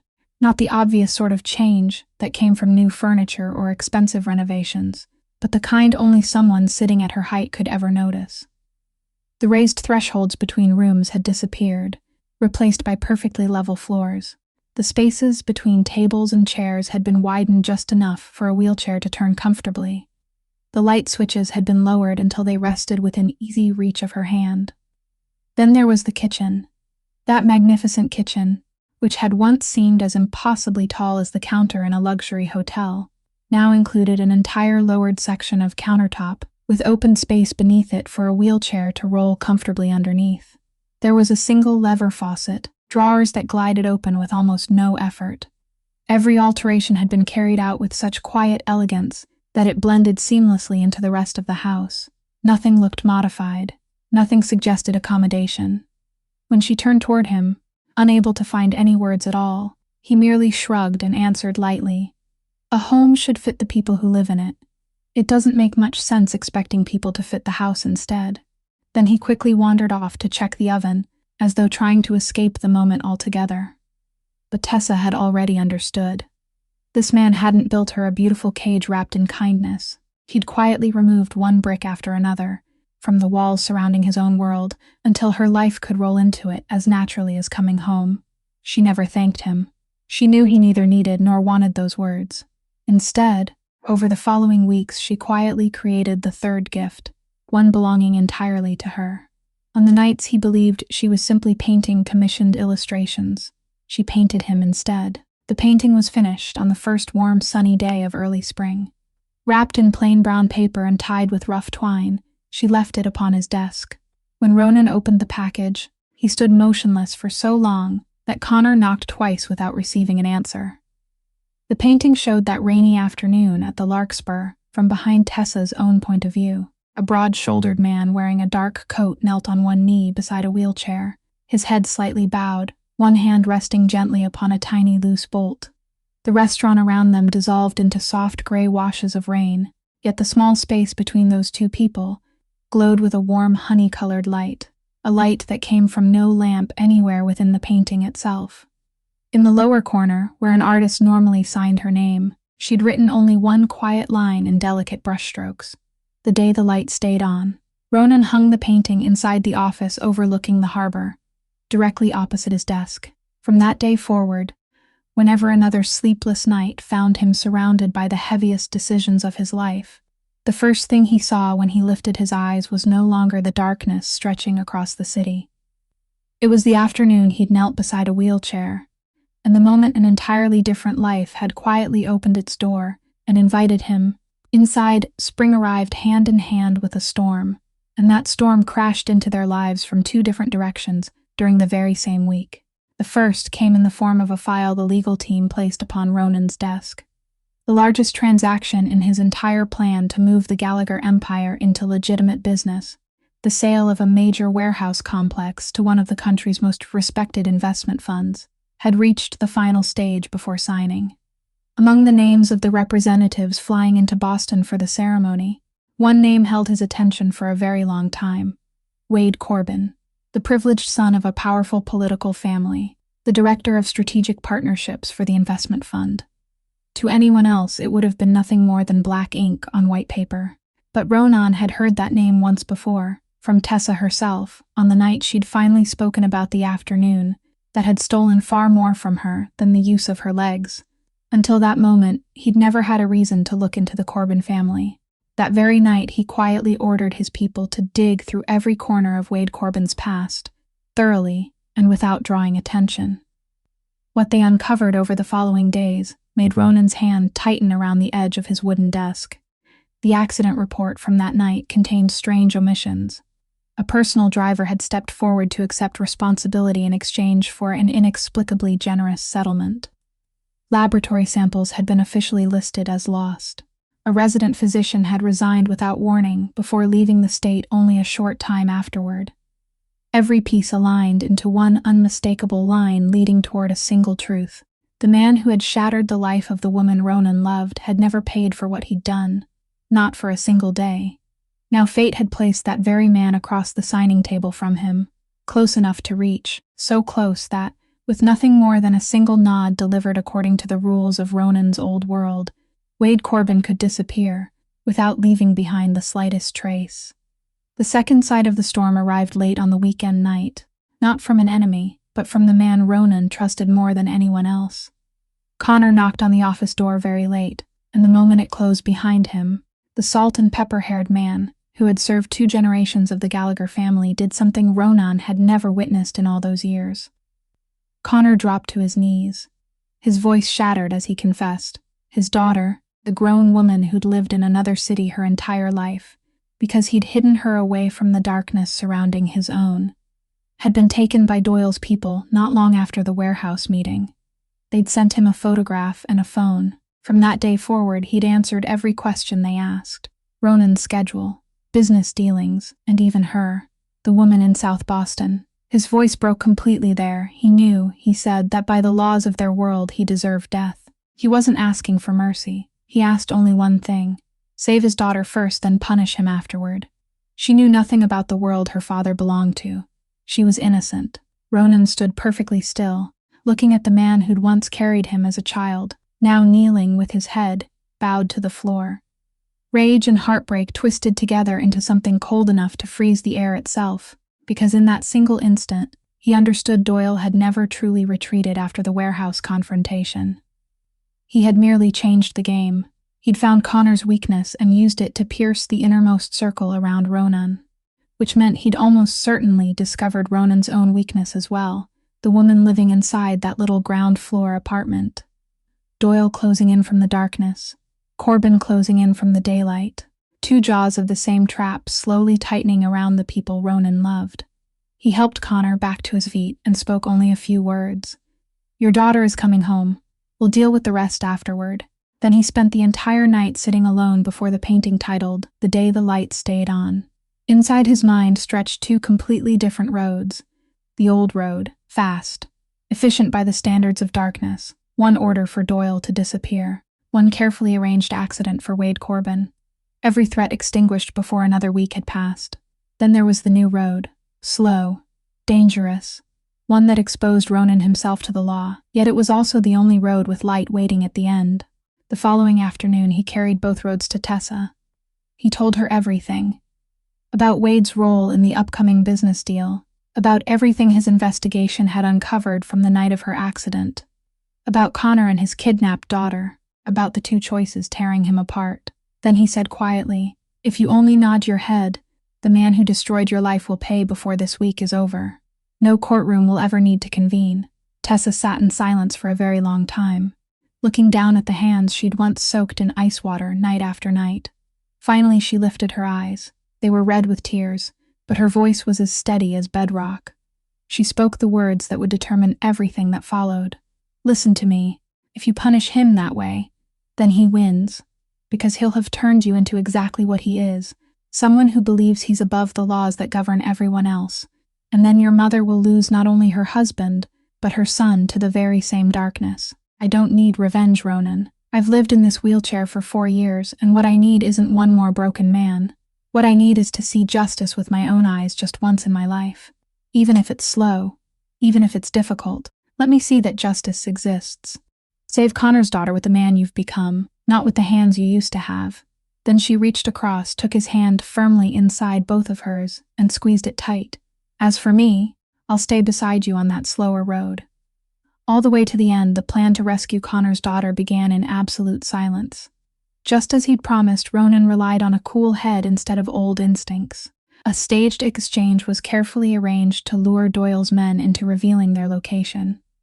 The place where Connor's daughter was being held was confirmed, and while waiting for the right moment to move, Ronan kept every part of his routine unchanged, so nothing would alert the enemy, including the Saturday afternoon date when he took Tessa to see a place he said was still being renovated for a surprise.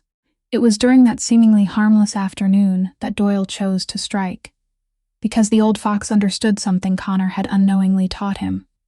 If you want to bring down a man made of steel, wait until he's standing beside the softest part of his heart, an empty parking lot behind the building, long afternoon shadows stretching across the pavement. Ronan was opening the car door for her. Then he saw it. He didn't hear it. He saw it, a tiny flash of reflected light on the rooftop of the building across the street, where there should have been nothing except pigeons. Half a second. His entire life narrowed into that single half second. He knew exactly what that flash was. He knew the rifle was aimed at him, at the man standing in Doyle's way, not at the woman sitting low behind the armored car door. He also knew exactly what he still had time to do. Drop behind the vehicle. Quick. Safe. The correct response drilled into him by a lifetime of survival. But if he ducked, the bullet would lose its target and search for another. The next angle would sweep through the opening beside the car door, the place where chestnut brown hair caught the afternoon light. So he didn't duck. Ronan Gallagher, the man who had spent his entire life calculating every possible move before making one, made his final decision with his heart instead of his mind. He turned, spread his shoulders wide, and transformed himself into a wall between the rifle and the woman he loved. Then the gunshot ripped the afternoon apart. Tessa heard the shot before she understood what had happened. Then she felt the weight of his body collapsing across hers. Tires screeched somewhere in the distance. Bodyguards shouted into their radios, and beneath it all she heard her own voice calling his name once, then again, while her hand touched his shoulder and found a terrifying warmth spreading rapidly beneath the fabric of his coat. In that instant, Tessa's world split cleanly into two halves. One half belonged to the woman silently screaming inside herself. The other half, the half she'd believed had died 4 years earlier, suddenly rose from the ashes, slipped back into a white hospital coat and took command. Pressure on the wound. Before conscious thought could even catch up, both her hands were already pressing a folded cloth firmly against his shoulder. Keep him awake. She spoke to him without stopping, her voice steady, calm, unwavering. Look at me. Breathe with me. Slowly now. The ambulance is coming. Assessment. Her eyes moved over the color of his lips, the rhythm of his breathing, the location of the bleeding, calculating through professional instincts that hadn't rusted despite lying dormant for so many years. And Ronan, through the haze slowly clouding his vision, still managed to witness the miracle unfolding before him. His woman in the wheelchair wasn't trembling. She was saving him.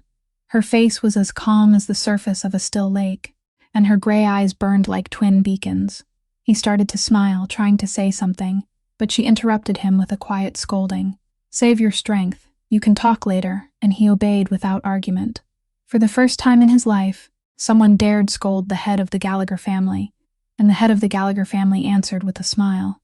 The ambulance arrived. Then came the hospital, white lights, hallways rushing past overhead. The surgery lasted until late that night. The bullet was removed from a place the chief surgeon later described with only one sentence. 2 finger widths lower, and tonight would have ended very differently. During the days that followed, the intensive care unit witnessed a sight people would talk about for years. Beside the bed of the most powerful man in the city stood not a wall of bodyguards, but a woman in a wheelchair who remained there day and night. She read every number flashing across the monitors faster than the nurses on duty. She adjusted his position according to textbook standards. She questioned the pain management protocol, using medical terminology that left the physicians quietly asking one another, "Who is she?" It was during those long nights spent watching over the breathing of the man she loved, listening to the monitor's steady rhythm echo like the heartbeat of the darkness itself, that Tessa finally understood something she'd misunderstood for 4 long years. The accident had taken her legs. It had taken the tiny life growing inside her, but it had never taken away the nurse within her. That woman had merely sat down. She had never truly left. Her worth had never been measured by legs capable of standing inside an emergency room. It lived in these hands, in this mind, in this heart. All of them remained untouched, and tonight they had saved the most precious life she had left in the world. When Ronan fully regained consciousness one sunny morning, the first thing he said, his voice still rough from the breathing tube, was, "Do you know something? I saw you working. I've never seen anyone stronger than you." Tessa simply lowered her forehead until it rested gently against his and let the tears fall without trying to stop them. The bullet that tore through Ronan's shoulder turned out to be Fergus Doyle's greatest mistake, because it transformed a man who had been walking slowly toward redemption into a man who no longer had anything left to hesitate over. Even from his hospital bed, his injured arm still suspended in a sling, Ronan summoned both his legal team and one guest the underworld would have never imagined the head of the Gallagher family would invite of his own free will, a relentless federal prosecutor known throughout the country for his integrity, a man who had spent years trying unsuccessfully to crack Doyle's carefully constructed empire. The negotiations stretched across several long meetings behind closed doors. Placed upon the table was a cooperation agreement unlike anything the city had ever witnessed. Ronan surrendered everything the Gallagher organization possessed concerning Doyle's operation, the predatory lending network, the financial trails, the contracts buried beneath microscopic print, the money laundering fronts, the names of every lieutenant carrying out Doyle's orders, together with evidence surrounding Connor's daughter's kidnapping and the attempted assassination in the parking lot. In return, the legalization of Ronan's own businesses would proceed under official federal supervision instead of being dismantled through criminal prosecution. Every shipping yard, every warehouse, every company brought into legitimate business would carry the formal seal of the law. Ronan accepted the harshest condition of all: regular reporting, complete financial transparency, opening every ledger, walking a tightrope suspended between two worlds, one side occupied by law enforcement waiting for the slightest misstep, the other by the underworld viewing cooperation with federal prosecutors as an unforgivable betrayal. Connor asked him one day, his voice heavy with emotion, "Do you realize you're gambling with your own life?" Ronan looked quietly toward the painting titled "The Day the Light Stayed," on hanging opposite his desk before answering. "I've spent my whole life betting on darkness. Just this once, let me place my wager on the light." The operation began at dawn on an early summer morning. Simultaneous, precise, lightning fast. Connor's daughter was safely rescued from a house in the suburbs before her captors even understood what was happening. Fergus Doyle was handcuffed at his own breakfast table. Images of the city's most feared loan shark lowering his head as officers guided him into a police vehicle dominated every news broadcast that day, accompanied by a list of criminal charges so lengthy the anchor had to turn to a second page before finishing. Yet for Tessa, the true earthquake lay elsewhere within the investigation. While tracing Doyle's financial network, federal investigators uncovered old transactions leading directly to the Corbin Family Foundation. From that discovery, together with the files Ronan had surrendered concerning the accident, years earlier, the missing portions of the original police report, the vanished laboratory samples, the suspiciously generous payment to the driver who'd accepted responsibility, and the sudden disappearance of the resident physician who'd fled the state, the prosecutor's office formally ordered a complete reopening of the investigation into Tessa's accident. It was a case that had never actually reached a courtroom because it had been buried long before then, meaning no legal door had ever truly been closed. The young physician from that night was eventually located in a distant town. He broke down in tears while giving his statement, describing how he'd been threatened and bribed into disappearing. One sentence from his testimony was entered into the official record. "For all these years I've been living like a dead man drifting downstream. You arrived late, but at least you finally arrived." The day Tessa was invited to testify as the victim, silence settled across the courthouse hallway as her wheelchair rolled toward the courtroom. Wade Corbin sat on the opposite side, surrounded by an army of expensive attorneys, still wearing the confident expression of a man who had never faced real consequences in his entire life. That confidence lasted only until Tessa began to speak. She carried no prepared statement, only the calm, steady voice of someone who had rehearsed this moment through 4 long years of living. She described that afternoon with the precise clarity of a witness, rather than the broken sorrow of a victim. She named everything she'd lost using simple facts instead of bitter accusations. Then, near the end, she turned completely toward Wade. For the first time in all those years, she looked directly into his eyes and spoke words that left the entire courtroom holding its breath. "You took my legs. You took the little life growing inside me before that child ever had the chance to be born. You took the man I believed I'd spend my future with. You took my faith in kindness itself. But I didn't come here today to demand those things back. No one could ever return them. I came here to say that I forgive you, not because you deserve forgiveness. You never even asked for it. I forgive you because I deserve it. I deserve to lay this burden down after carrying it on my back for 4 years. Forgiveness is something I do for myself." Then she turned toward the judges. "Justice is something I trust you to do for every person who never had someone standing behind them the way I eventually did. The rest of his life, I leave in the hands of the law." She stepped away from this witness stand into a silence that seemed to stretch forever. Then, from the last row of the courtroom, people watched as the first person to rise to his feet was a man whose injured arm still rested in a sling. He didn't applaud. He simply stood there, shoulders straight, the way people stand in the presence of something greater than themselves. Nearly a year later, when the first cold rains of the season returned to the city, once again, Boston had become a slightly different place. Fergus Doyle and the machinery of his empire were counting down the days behind bars while awaiting trial. The investigation into the Corbijn family tightened week by week as one prominent name after another was summoned to testify. And for the first time in 3 generations, the Gallagher name appeared across newspaper headlines, without police cars in the accompanying photographs. There were stories about the officially supervised transfer of the Eastern Harbor complex to its new joint venture.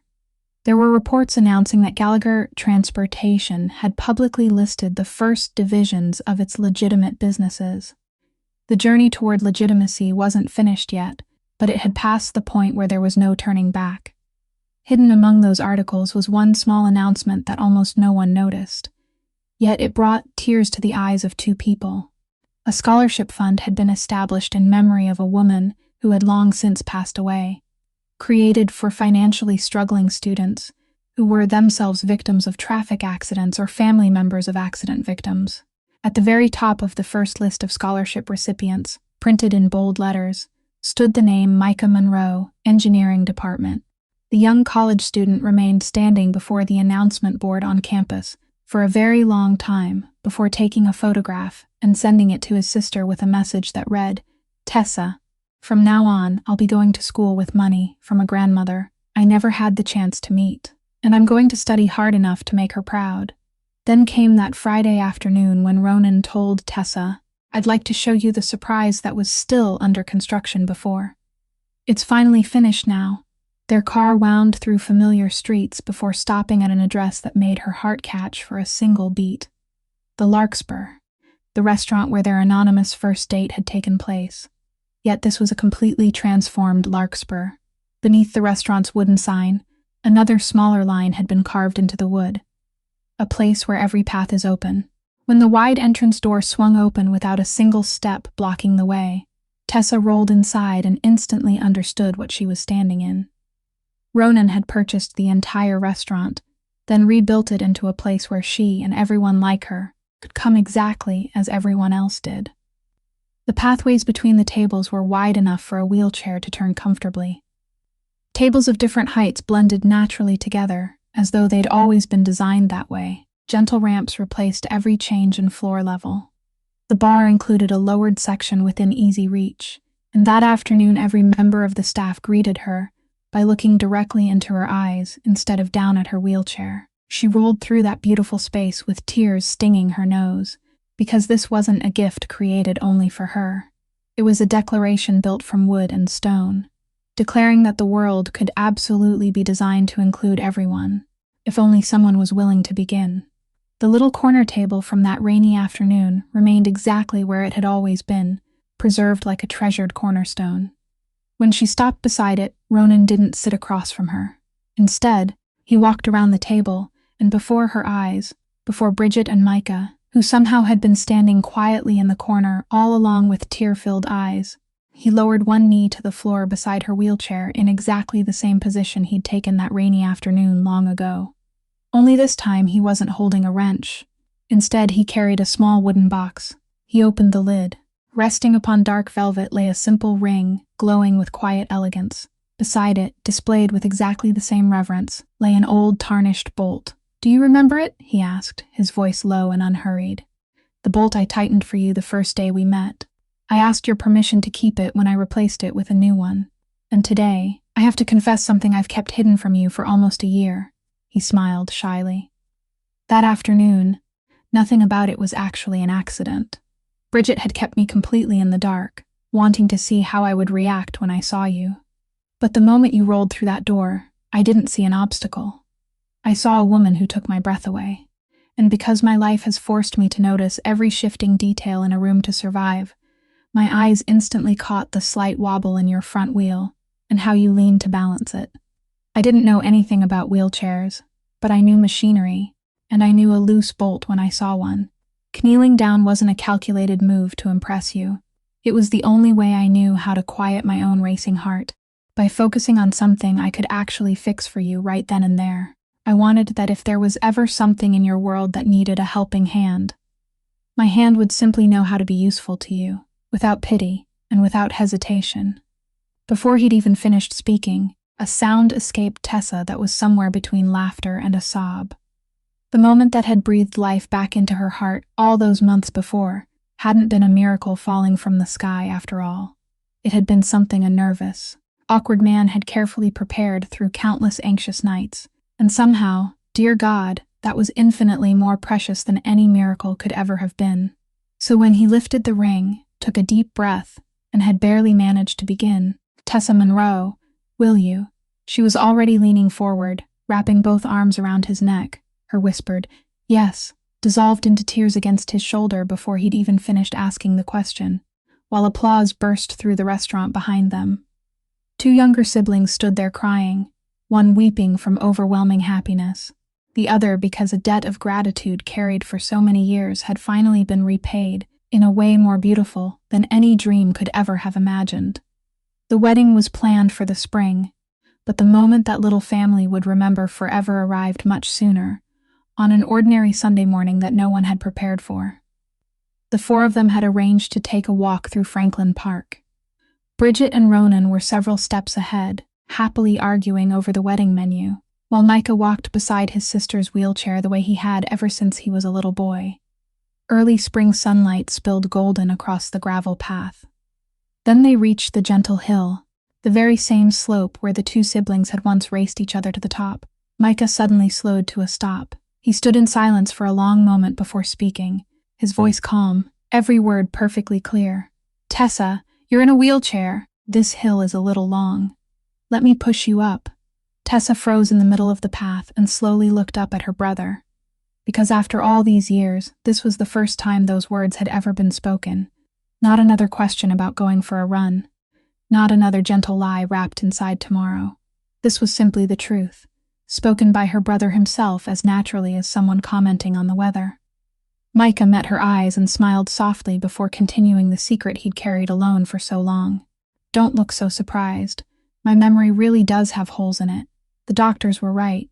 Some mornings I wake up and everything is completely confused. But on the days when I do remember everything, every single detail, I was still a coward, Tessa. I kept bringing up those old running memories and joking about the hill, because it was the only way I could escape the guilt. I hid inside the past because I couldn't bear looking directly at the truth, terrified that admitting I was the reason you had to sit down would break us both. But today, I don't want to hide anymore. I watched Ronan kneel in front of everyone and admit every one of his mistakes. I watched you stand in court and forgive the man who destroyed your life. The two of you taught me something. A strong person isn't someone who never breaks. A strong person is someone who has the courage to stand beside their broken places. So today, I want to start learning how to become strong too. You're in a wheelchair. That's the truth. I love you. That's also the truth. And those two truths can stand beside each other. Neither one has to hide the other. Then he quietly walked behind her wheelchair, rested both hands upon the handles, and asked gently, "May I push you now?" Tears were already streaming across Tessa's smiling face. She could only nod, unable to force a single word past the tightness in her throat, allowing her little brother to push her all the way to the top of the sunlit hill, where Ronan and Bridget stood waiting. Looking up from below, anyone watching would have seen 4 figures silhouetted against the bright spring sky, a family pieced back together from fragments that had once been shattered, every seam where those broken pieces met now glowing with quiet light. Ronan Gallagher spent 33 years watching people shrink into themselves whenever he entered a room. Yet the most powerful man in Boston didn't truly become strong until the rainy afternoon he lowered one knee to the floor of a quiet restaurant, tightened one tiny bolt, and chose to stay. And Tessa, the woman who had spent so many years waiting to hear another door quietly close behind her, finally understood the lesson fate had taken so long to teach her. Some people enter our lives not to switch on the light, but simply to sit beside us in the darkness until the darkness itself is no longer frightening, and by doing that, they become the light. This story may have reached its end, but it leaves behind one simple truth for every one of us. A person's worth is never measured by legs strong enough to stand, or by a powerful family name. It is measured by the way we treat one another during our weakest moments. Respecting someone means asking what they need instead of deciding for them. Loving someone means learning their world with your whole heart. And forgiveness, whether offered to another person or to yourself, has never been weakness. It is the bravest thing an injured heart can ever choose to do. If you believe in those truths, please leave the word light in the comments as a message to someone out there who may still be sitting alone inside their own darkness. Don't forget to subscribe to the channel, like this video, and share it so we can continue bringing meaningful stories to more people every day. We'd also love to hear what you thought about Tessa and Ronan's journey. Which moment touched your heart the most? We truly look forward to reading your thoughts. Thank you sincerely for staying with us until these final words. We wish you and your family good health, lasting happiness, and peace every single day. Goodbye for now, and we'll see you again in the next video.